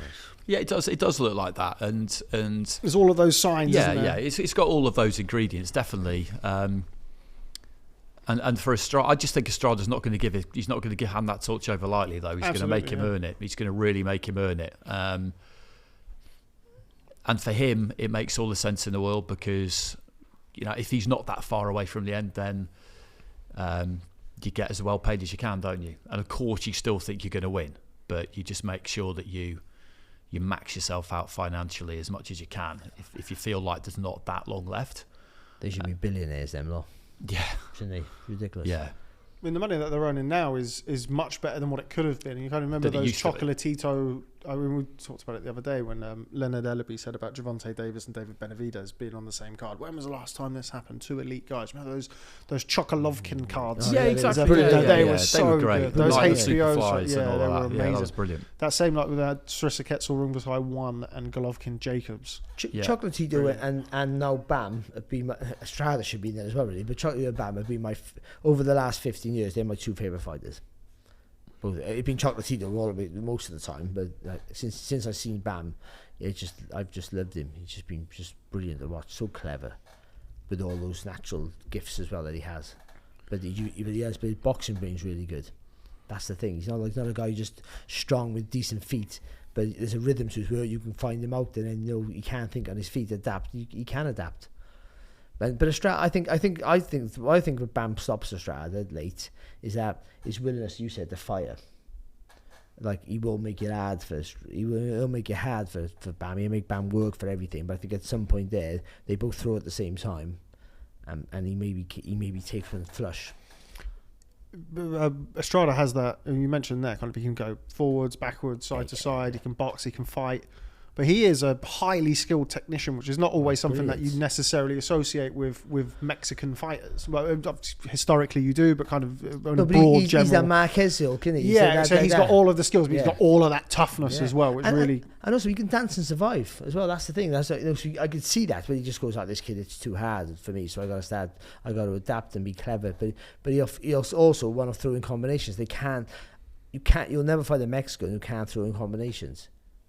Even Ray Vargas, who's the most un-Mexican fighter you can find, he'll let his hands go in blistering combinations at some point because that's just inbred into him. They have to do it. But yeah, and also Bam won't allow you any space. He'll just be on you with the feet all the time. It'll be footwork. Even though he's been against Roman Gonzalez a few times, this will be different footwork. He has, and at this stage of his career, where you just start to slow. I say it all the time. You just have to slow down where your vision starts to impair, which means you don't see. People speak on about they lose their resistance in the chin. I think it's you don't see the shots that are too late. I think your vision starts. I agree with that. It's a reaction time. Yeah, I've spoken to people about this. I think you're right. Why did you speak to him? What was that? Was there a reason why you spoke to him about? Well, I mean, it's mostly contained in that book over there. Okay, but I know, look at that. No, but I think you're right though. I think it's just that your just your reflexes in your peripheral vision and your judgment all just goes a fraction, and you start falling short with punches that you think you're in range to land, and you start getting hit with ones because you think you're just out and you're not. I think it's more that. I used to say it all the time, but I used to run a pub and I used to have fights. But I used to knock people out. People don't believe it. There's no proof of this, box. but it wasn't me. It's like people who are drunk have no peripheral vision. So a left hook was if you're a boxer and someone starts you in the pub, you have to defend yourself. I don't condone it. Throw a fucking left hook because piss people can't see beyond that. They don't see that, so they don't see it. So I drop people, they get up and I said run because I had no power. But I mean, they wouldn't fucking outbox them to a 10-round decision. I think I beat you on points. Yeah, but I whack him with the left hook and they drop him all the time. By the way, and I think that's the same with shot-worn boxers, and they just don't see it. It's too late. They don't see it. So usually when you're really sharp, you'll see the punch from here or somewhere. And if you can't get out of the way, you brace your neck. You naturally, even if you don't think what you're doing, you naturally just brace yourself, and then you absorb the shot because you've seen it. And the punch you don't see, the ones that knock you out. We say that all the time. But then you see fighters who could take shots, not take shots anymore, and it's because of that. Yeah, that's exactly. I completely agree with that because it's if you're not everybody agreed when I was researching the book is that if you get caught with one you're not braced for, anyone can go. Yeah. And as you get older, I just think the potential for getting caught with one you're not braced for is increased. And it's not really like the whole chin thing. I get it because some people seem to be more susceptible to getting knocked out than others, but. Yeah. If you just assume that everyone's highly trained and they've all done what they're supposed to do in the gym, which most of the time they will have done, neck muscles can make a difference, things like that. It can make a difference. But if you just assume everyone's roughly equal on that level, then really whether you go or whether you don't go just depends on how braced you are for impact. It really is that. That's what it comes down to. The first time I got knocked down, I didn't even feel the shot. It was a right hand. I didn't see it. That didn't help. I didn't feel it. It didn't hurt. I got up and I was fine. I was generally, I was fine. It didn't affect, that's the fight I got battered in, but I mean, it didn't affect my performance. All the other shit did. But I mean, it was like, I felt fine. It wasn't like, I know I feel okay, but I'm not okay. I was genuinely fine. I just didn't fucking see it. Didn't want a hurtful shot. The worst thing is with punches is when you still see the shot and you still can't stay up. You know what I mean? They're the worst shots. Yeah, they're the ones that really just destroy a person's confidence. But they quite often don't knock you out. They knock you back. Yeah. You hit you and you go, oh, and then you get put down with the rest of the shots that follow. Yeah. I mean, you look at, we're getting off topic a bit, but you look at AJ and Ngannou and Ngannou, like he could see those punches, he just couldn't do anything about it. Yeah. And that's really problematic from a point of view of your recovery. But we'll get onto it a bit with Sonny, I guess, because he's back in the ring off the back of having the experience which I don't think he would have thought could happen to him. No. Yeah, absolutely. And before we get on to that, just want to talk about what potentially could await the winner. I think we're all kind of siding with Mr. Rodriguez, or of course Estrada will have something to say about that. I did put to Bam that he is with Tekken Promotions, co-promotion with Matchroom Boxing, which is one of the reasons why we're sadly not going to get that Chocolatito fight. It doesn't look like. But boxing in Japan is flying at the minute, particularly in those weight classes.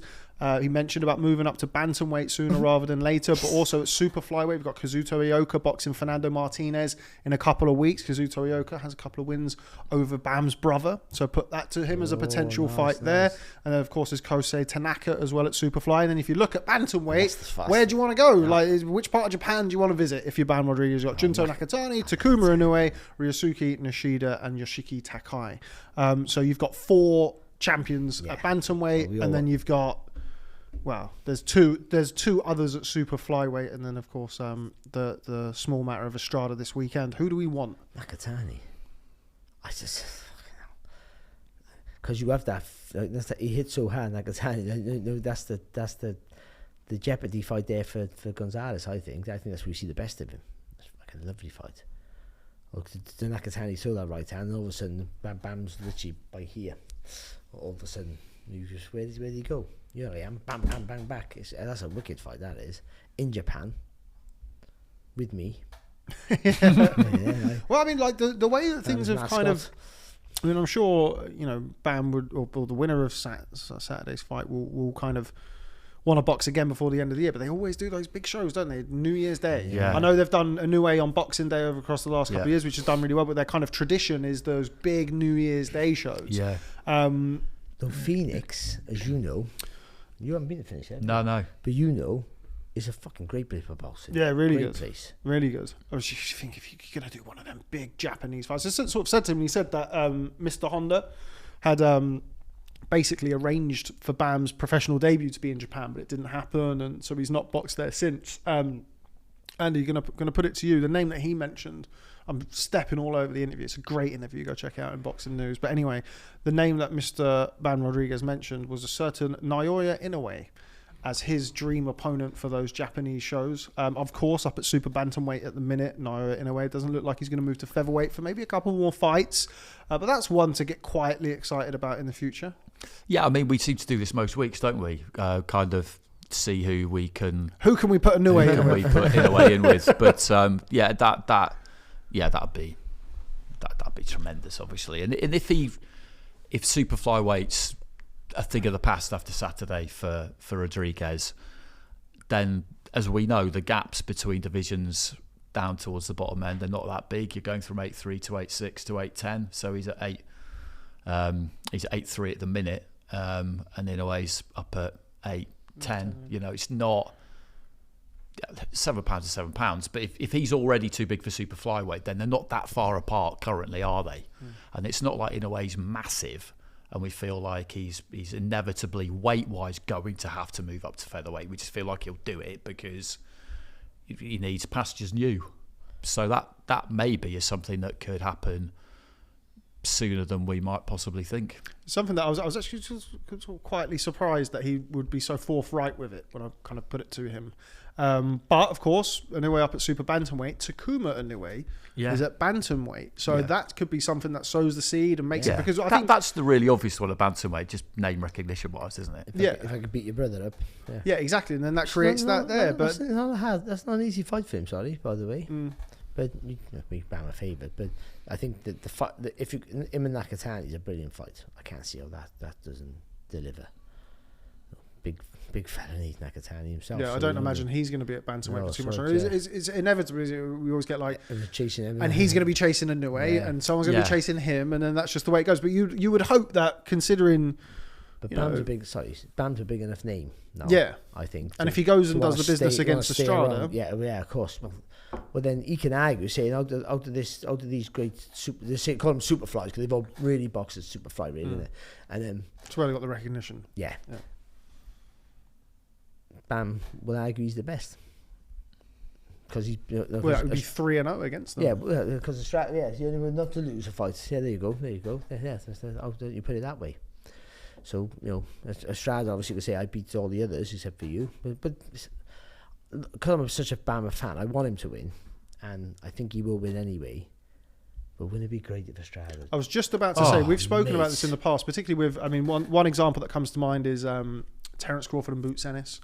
If you can establish yourself as the best of your era, and look, people will have their arguments about Chocolatito and Estrada. I think we had it 2-1 Chocolatito across the 3 fights, but 2 legendary fights. But anyway, if you're Estrada and you've got wins over Srisaket, Quadras, Chocolatito, and then you beat the next one, then what does that do for your legacy? Okay, now the next one, who's at his peak or getting close to his peak. You haven't got him too early. You know what I mean? That's remember that. You haven't got him when he's too green. No. You got him as he's already a 2-weight world champion. He's already a fucking formidable force. Yeah, exactly. On the back of a career best. If Crawford would have got Ennis like 18 months ago, 2 years ago, he gets Ennis maybe too early before he really gets to his potential of how good he can be. Because Ennis, he's fucking brilliant. But I mean, you get him before he's had that experience. But this is not. If he beats Gonzalez, he's beating Gonzalez, who knows about championship fights, championship competition, taking risks. He's in a short career. He's done what most fighters don't do in 10 years. Gonzalez, Rodriguez, sorry, just bam. John, worry about that with the commentary. I hope it's going to be El Gato and Bam. So I'll be all. Gallo, sorry. Gallo. Right, El Gato is fucking. What's his name? Jack Hatchell. Jack Hatchell. Oh, against Brogry, that's a good fight. But yeah, anyway, it's I just can't. He gets to beat the guy who's in his prime when he's not in his prime. That probably puts him on top of everything, doesn't it? It does put him on top. Yeah. Not in my heart, because Roman Gonzalez is the guy who's the better fighter out of everyone, I think. At his best. If you're taking, if you're taking versus peak, he beats everyone on the fucking planet, except for Ray Land. Right, okay. I'm with you, Andy, in a sense of I would really, and I'm sure you feel the same, would really like Juan Francisco Estrada just to roll it back and really make him, and I'm sure he will. I mean, I certainly don't feel like I get what you're saying. I think this is a very good opportunity for him financially at the end of his career, but certainly a man of his caliber is going to be going in there believing that he's going to win. He's going to be too experienced, as the saying goes, which I always mess up. Not as great as he once was, but for one night, as great as he ever was. And if we can see that from Juan Francisco Estrada, I got it right. We can see that from Juan Francisco Estrada, and Bam Rodriguez then beats him. That's what it's all about. But anyway, on to the undercard. We've spoken about Bam Rodriguez. Of course, the last time we saw him in action, Andy, was a dominant stoppage win over former flyweight champion Sonny Edwards, who returns this weekend against former light flyweight champion Adrian Curiel. Not an easy fight for Sonny Edwards on the back of, as I mentioned there, quite a damaging defeat. You alluded to it earlier. Somebody who, very confident cocksure man, Sonny Edwards. Would he have ever anticipated the fight going that way? Probably not. But I think a measure and a good indicator that he's coming back at a pretty high level against somebody who only just lost his own world championship. Yeah, which he was always going to do. I remember talking to him not that long after he'd won his world title. It might have been a defence and his approach was that's the level he's at, world champion, and that was the level he was going to stay at, and that he was going to go after the biggest fights he could get, and that would probably mean that at some point he would lose. You know, he's a realistic operator, Sonny Edwards. He is confident. He's got plenty to say. He loves to spend time on social media, but the way he looks at things, I think, is very clear-eyed. And I remember him saying to me, and the chances are, if I keep boxing at that level for, say, another 10 fights or so, 15 fights, as long as I can be competitive at that level, then I'm probably going to lose once, couple of times, 3 times maybe, because you're boxing at the highest level, and it's not always going to go your way. Close points decisions. I think that, in his head, that's how he entertained defeat, that it would come in that kind of form. I don't think he ever really imagined that it would come how it came just before Christmas, because nobody's going to think about that or dwell on that method of defeat overly, because you don't want to usher something in. I think fighters feel sometimes like if they think about defeat too much, yes, you can use it because it drives you, but there's a danger it'll become a kind of self-fulfilling prophecy. But I saw him in Saudi probably about 4 or 5 days after it had happened, because he'd come over to do Lyndon Arthur's corner with Pat Barrett, and it was kind of late, about midnight. I think he just arrived, and he was keen to chat. You know, he was keen to talk about it, and I just said, "Oh, you know, bad luck the other night." And we got into it quite quickly, and his take on it at that point was that,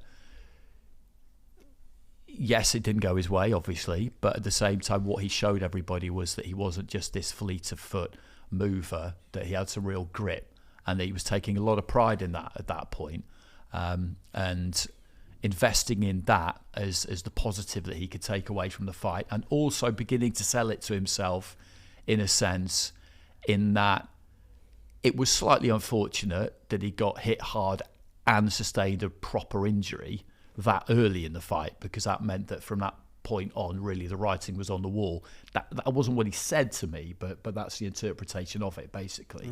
And the corner pulled him out, which they were absolutely right to do. But on another night, every time you get hit hard, you don't always get a fracture. On another night, if that hadn't happened quite so early, then maybe things could have been different. So that's how he was kind of selling it to himself. We're fascinated with all this stuff, aren't we? And it's a big, big thing getting back in the ring for the first time after that has happened, because I don't think there was a universe in which he thought that could happen.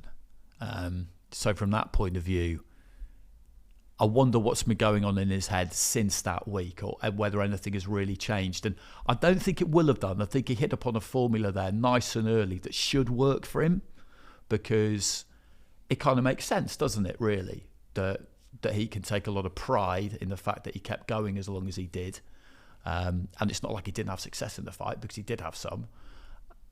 But also, I think he will have stuck with the same script when it comes to selling the defeat to himself, which is that on another night, everything that could go wrong that night really did, and he coped with it as best he could. But it doesn't mean that that's always, you know, that's kind of maybe a once in a career sort of thing. Yes. No, seriously, genuinely, like exactly what he said, because I spoke to him the same night, and it was the same sort of conversation. I said, mate, I think he was keen to have it with everybody he saw, who he kind of knows a bit and is plugged into. Mate, it was a brilliant fight. You were excellent in it. I know it didn't go your way, but it was a great. You were there when you. It was just a great watch. Great, everything. It was just, you know, it wasn't the fight we thought it was going to be. It was a better fight than we thought it was going to be.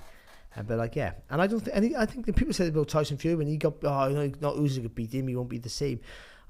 They've boxed amateur all their lives, you know. They know what it's like to lose or get the rub of the green, and again, like, you know, liars are boxers are the biggest liars. You sell and defeat yourself, you know, to your narratives, don't you? And the eye might have been a factor, but I think he would have got beat anyway. But he'll look at it that way, and I think he comes into this fight against a guy who's dangerous, but stylistically a right fit for the Sonny who we know. I'm not sure what the Sonny we get. We spoke to you. I'm saying that because that's what you said to me off camera, so it's mine now. Fuck you. But yeah, because, you know, Sonny's been holding his feet more lately.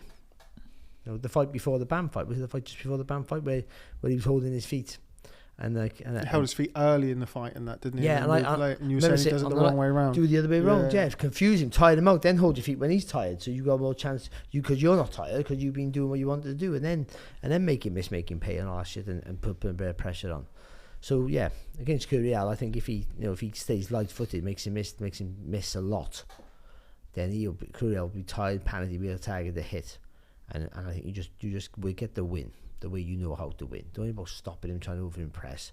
Just beat a good fighter, which he is a good fighter, and you'll get an opportunity to fight again. Put on a master class, as we like to call it, and dance a merry tune. You just saw how dominant you could be against a guy who just lost his world title in his last fight.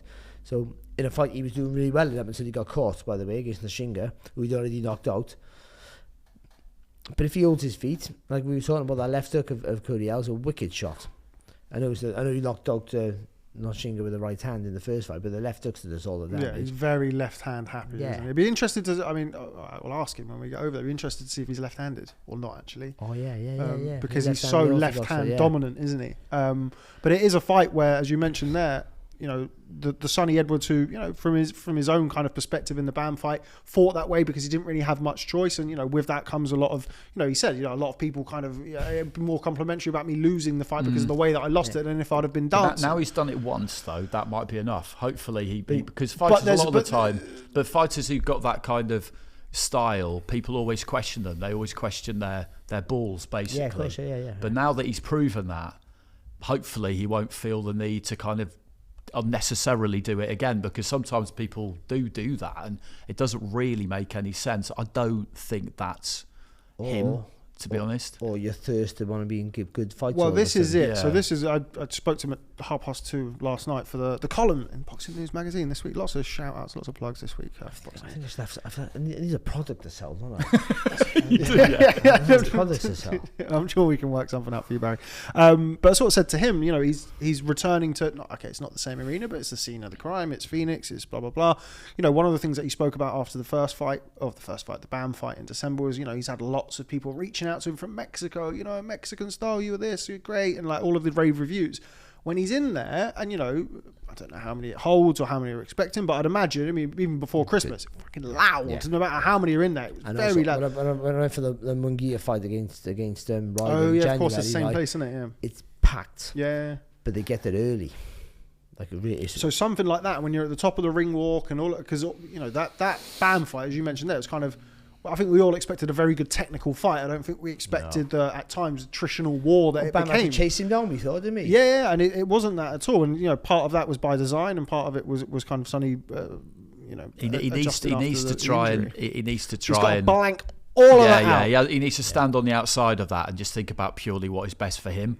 And I think he's capable of doing that. But it's not easy, because it must be pretty intoxicating when you find yourself in that kind of fight. Firstly, you prove to yourself and everybody else that you can do that, because no matter how much fighters talk about knowing that they can do it and all the rest of it, until you've done it, you never really know. And I think it's a massive thing for them when they prove that to themselves, that they can do it. But then it might be tempting to do it too much, and that wouldn't be good for him. Personally, I feel like he won't fall into that trap, but he could, because, you know, you see it, you do see it from time to time. It's one of those things where ideally the way to assess it, if you're him, is to look at it and just think, I've proven that if I absolutely have to, I can go there, but I'm only going to go there if I absolutely have to, because otherwise, you know, you're shortening your career, basically. And also, you got to do what got you there. All of a sudden turn into a different fighter that won you all of these fights beforehand. You know? But also, I think against BAM, he knew against BAM that if I'm going to box to where I know, if I'm running too much, his foot looks too good to get away with it. He would have caught him. He would have cut the ring off, and then he loses a fight without doing anything. So I think he felt he had to get a bit of respect for him, because he still was moving his feet. He still thought his football was still pretty good. He just wasn't doing the dancing. But that wouldn't work against BAM. I don't think. I don't think. I think you had to show him a little bit of something. Just maybe he stayed in the pocket a little bit too long. That was all. But this against Curiel, I think he needs to be real mobile, because Curiel will get frustrated and tired. I think. Not the same fighter up at flyweight either, Curiel. If you go back and have a look at his career, he's much more effective at light fly than flyweight, which is something that Sonny Edwards said after the Bam fight. He was exploring the potential of moving down to light flyweight.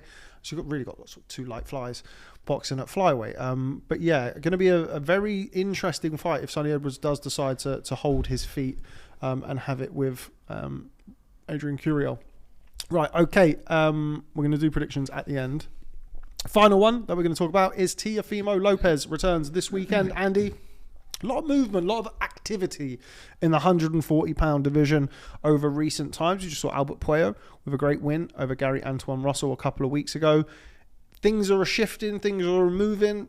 Barry just mentioned there, Jack Catterall, almost said Adam Catterall against Regis Prograis. Interesting fight. But Jack Catterall against Regis Prograis has just been announced. Teofimo Lopez, not the star-studded opponent. I think it's fair to say that many people have been clamouring to see him in with. Maybe a slightly more favourable stylistic matchup for Teofimo Lopez after, looking less than impressive against Jermaine Ortiz. Yeah, true. I think... yeah, stylistically, it's better for him. The kind of worry with Lopez is that he just seems to be able to get himself up for the really biggest fights. And if they don't have that kind of juice to them, then maybe he can't. That would be my concern with him with this one. They have been saying that it's been difficult to get people to fight him, basically, that Steve Claggett's the only person who was really up for it. You're never going to know the truth of that unless you're on the inside of it. I'm just kind of fascinated every time Lopez gets in the ring as to what Teofimo Lopez we're going to get, because he's very unpredictable. Yeah. You never really know. The one thing we feel like we do know is that, yeah, if it's a massive, massive fight, then whatever is happening around him, he will turn up. But as for what we're going to get against Steve Claggett, I don't know. I couldn't tell you. I think he needs chaos. What you said there, I think it is. That whatever happens in a big fight, whatever's around him, he copes with. I think he enjoys it. Actually, it's something that we've discussed with him for a long time, and I guess it's kind of trying to understand where to draw the line between Lopez as a character, but also Lopez as a fighter. I mentioned there about Jermaine Ortiz. We also saw him struggle a lot with Sandor Martin. Yeah. Steve Claggett's one of the reasons why I mentioned it is a come forward fighter, somebody who one would expect when you look at Teofimo Lopez's best performances have come against guys who have come at him really. Yeah. It's all gears up for him to do a really good job, and I think he will. Claggett's got a tight defence, but it's hittable with the screw shots through the middle, which Lopez will do really well. I think it's a hard night for Claggett. I do. I just I'm not saying he doesn't deserve his opportunity, but I think he's stepping up. If we get a good Lopez, I think he blitzes it. Obviously, it feels like a silly thing to sort of suggest, considering Lopez's wins over Lomachenko, Josh Taylor, of course. He did get the win against Jermaine Ortiz, whatever people think about that, and indeed Sandor Martin. But it seems like, sort of touching sort of on what Andy said, seems that we kind of need to see something from him again, which after 2 fights ago he'd just beaten Josh Taylor and everyone was anointing him the second, he's the second weight class that he'd beaten the number one guy, and then he has the Jermaine Ortiz performance, and again we're wondering where he's at. I think he's a sulker. So I know when you see so he gets the Lopez, he gets a big win, and then someone else in his division gets a big win. He's like, oh. Why people talking about me now? No, people just talking about Gervonta Davis. I know he's lightweight, but people just talking about Teofimo. What the fuck? I can't find my head's gone. Ryan Garcia, Devin Haney. Thanks. Yeah. That's the word. I watch some boxing now and again. Yeah, but people just talk about them two all the time. And I think he sits back and goes, "Well, hang on a minute. Again, he needs that chaos. He needs that constant attention." I'd be like, sulks like a baby a little bit. I think. That's all we need. So when he gets to fight, that's underwhelming. So that's not really people know. No one's screaming out. But he's boxing on Saturday night on arguably in the US. In the US, certainly a bigger platform, not worldwide, his own. But everyone really in boxing are talking about Estrada, and rightly so, Estrada versus Bam. But he'd be like, "Well, hang on, I'm on ESPN. I'm the fucking superstar." And that's what he'll think. Why are no one talking about me? It's because she's boxing Claggett, who's a good fighter, but it's not the sexy name you want. But if you keep performing, then you wouldn't have this fight.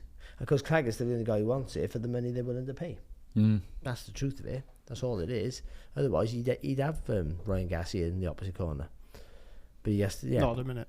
Not at the minute. You have to wait a little bit. or the other guy, I can't remember his name now, Devin Haney. Yeah, I got a block there, didn't I? But yeah, but if he's at his best, he's a threat for anybody. He's been absolutely fantastic. But you're right, his performances go like that too much. And that inconsistency in his ability to shine always makes you think that one day he's going to have that off night against a really good fighter and just look shit in the biggest fight. But you tend to feel, though, ultimately, when it's the biggest danger and the biggest fight and the biggest promotion, he turns up because it's chaos. Him and his dad shouting and screaming. I mean, he had the bit. Okay, Jermaine Ortiz maybe not the sexiest opponent in terms of comparisons to Josh Taylor and Vasily Lomachenko, but that was, I think, the Heisman weekend as well. Yeah, did the whole ringmaster stuff, headline on ESPN. Yeah. The ring was incredibly was great. flat. Like I loved it. It's. But he just with that one as well. It was during the fight and then at the end. He did come across as really petulant, didn't he? It was kind of like, why won't this guy cooperate and just stand in front of me? I thought Ortiz won the fight as well. I didn't think it was. I thought he fairly clearly won. As clear as you can win the fight by throwing 7 punches around, but I still thought he won the fight. But that was his attitude, wasn't it? It's just like, why won't you just do what I want you to do? They're here for me, not you. Know your place. Yeah. And that's kind of. Yeah, it's not ideal, is it? If he comes through against Steve Claggett, where's the big fight for him? I mentioned 140 pounds. Liam Parrow went over behind enemy lines and produced a fantastic performance to beat Subriel Matias. He's obviously available now, no rematch clause. There we go. For Liam Parrow, so he gets to move on. Devin Haney still has a belt at 140 pounds, although it looks as though he may fight Sandor Martin, may vacate. All being well and Teofimo comes through this weekend as we expect him to do. What's the fight? Where's the big fight for him? Keyshawn Davis calling his name on the undercard, but doesn't seem too interested in that. Obviously, Davis down at 135 would have to come up, but I'm sure they could work it out, the WBO. Where's the big fight for Lopez? It's a good question, that. I love the idea of him against Matias when he was champion, because so much you could do with that with New York, isn't there, basically? Yeah. I suppose what's the best option out there for him after this? I think he is a little bit stuck, isn't he, in a way? Haney's a free agent, man. That's true. Yeah. He is, isn't he? Yeah. Didn't bid for, well, Eddie Hearn made a good point. He didn't bid for his own fight. He did his own fight, to be fair. You can't complain about a promoter you work with quite often not bidding for the fight. If you're not signed with him, you got your own promotional company. You don't bid for your own fight. So, yeah, there's a fight that maybe they could do. It doesn't really get me going that much. Haney versus Lopez. It's lost a bit of its luster. I know, we talked around the point earlier about kind of, you should be sued for failing drugs. I think Devin Haney is suing Ryan Garcia by the looks of things, because and it is a horrible reality, which is another reason, by the way, undefeated Devin Haney. He's undefeated Devin Haney, and this notion that Devin Haney is a crybaby or Devin Haney should be, like we all saw what happened, is fucking one of the stupidest things that I've seen in a sport littered with stupid honestly takes. I don't. If you're sat there thinking that Devin Haney is in any way out of order for trying to request a guy who blew the weight and failed 3 drug tests is what we're now hearing. You need to give your fucking head a wobble. What are you talking about? The attitude towards Haney from American fans is unbelievable. It's really, really weird, because around that, I don't go jousting on Twitter all that much anymore, because I've got better things to do. But at the same time, after that fight against Garcia missed the weight by an absolute mile, and he would have known he was going to, didn't say a word, and what happened, and then he failed a load of drug tests. But even in the immediate aftermath before that, it was all this utter bullshit about, the weight bully got bullied, and you just think, he's not a weight bully, he makes weight. That's not bullying people, that's abiding by the fucking rules. The thing about the weight, right? I know they said, what was it, £1, £3, whatever. He blew it by £3. Yeah, just say it's £1, right? Say it's half a fucking pound, right? He didn't make it by half a pound. It's £3, right? He hasn't tried to make the fucking weight. I mean, he's tried to a certain point. He's got, I can't make it, but like he knows by fucking Tuesday he can't make the fucking weight really. And then, because if he really tried, he gets to a pound and goes, I can't make it anymore. Like he just said, fuck that. I'll pay the fine. That's what it is. And people go, it's only £3. I mean, okay, just say that I can say it's only £3 extra. The weight, that £3 is not going to win him the fight. But it's not the £3 who wins you the fight. It's trying to make the weight. What it takes out to you making that weight is what might win you the fight. In round 8 and 9, when you're knackered because you've made the weight, or people who take diuretics or whatever it is, if I can have the drip to put the weight back on, whatever they do, whatever they fucking do.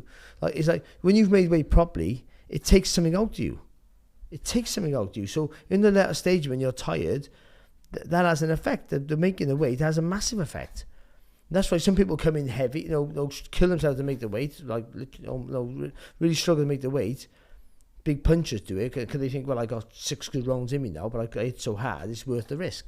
And people like me go, well, I better move up in weight or get a weight when I comes back. I need the energy because I can't fucking make a dent in you, so I got to make sure I win every round. So I need that energy for 12 rounds, and that's the risk you take. And so you gamble, as long as you make the weight, it's irrelevant how much you put on after the fight. I think it's irrelevant how much you put on after the fight. Yeah, you're abiding by the rules. I think all this £10 weight, like having to make it can't be over £10.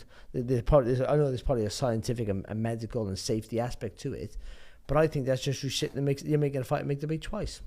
It's not fair. For one fight, enough. Like imagine if I had the super featherweight, I was a tiny super featherweight. I was too small. I was like 2 inches below. Really, I make a super featherweight all the time, like having a Mars bar the weighing like I used to on the scales, like an idiot, thinking it was funny, and it was funny until I got it was battered. quite funny actually. But so then you got in there with a super welterweight on the night. But what if you got to make? What if the guy who I beat, the last guy who's struggling to make, all of them actually, but especially him, who's literally like probably close to 2 stone at the weight, he has to make the weight again.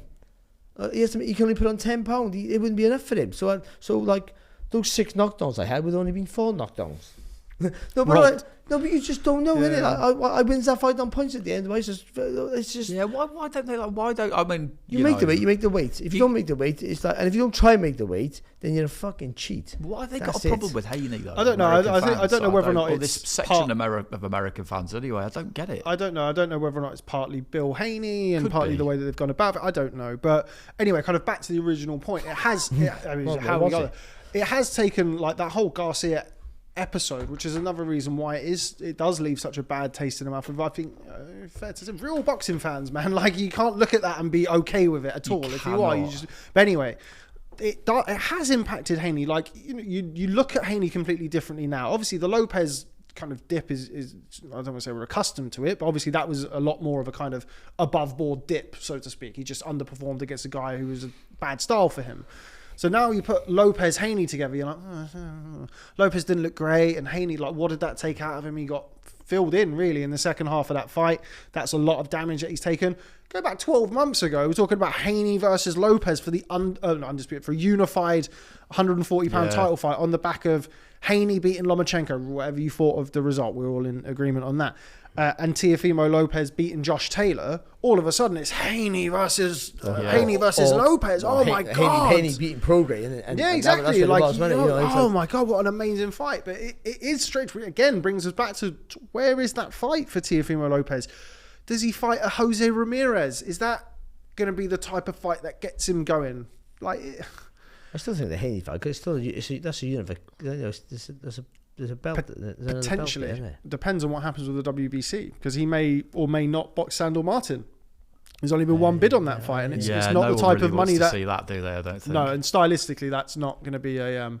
No. I think us nerds will enjoy it, but like I think for the masses, it's going to be fencing, isn't it? It's two guys who like to box. Stylistically, this is a fight that stylistically, this is a fight where Lopez should really show up and shine.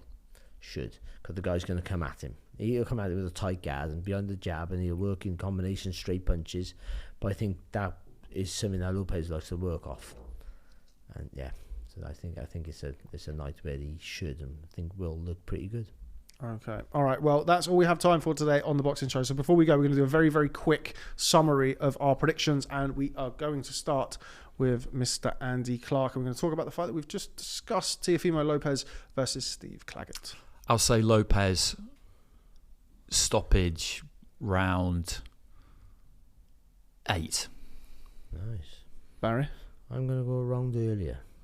7. Okay, I'm going to go round earlier than 6. Nice. So yeah, so it was middle rounds. Those middle rounds.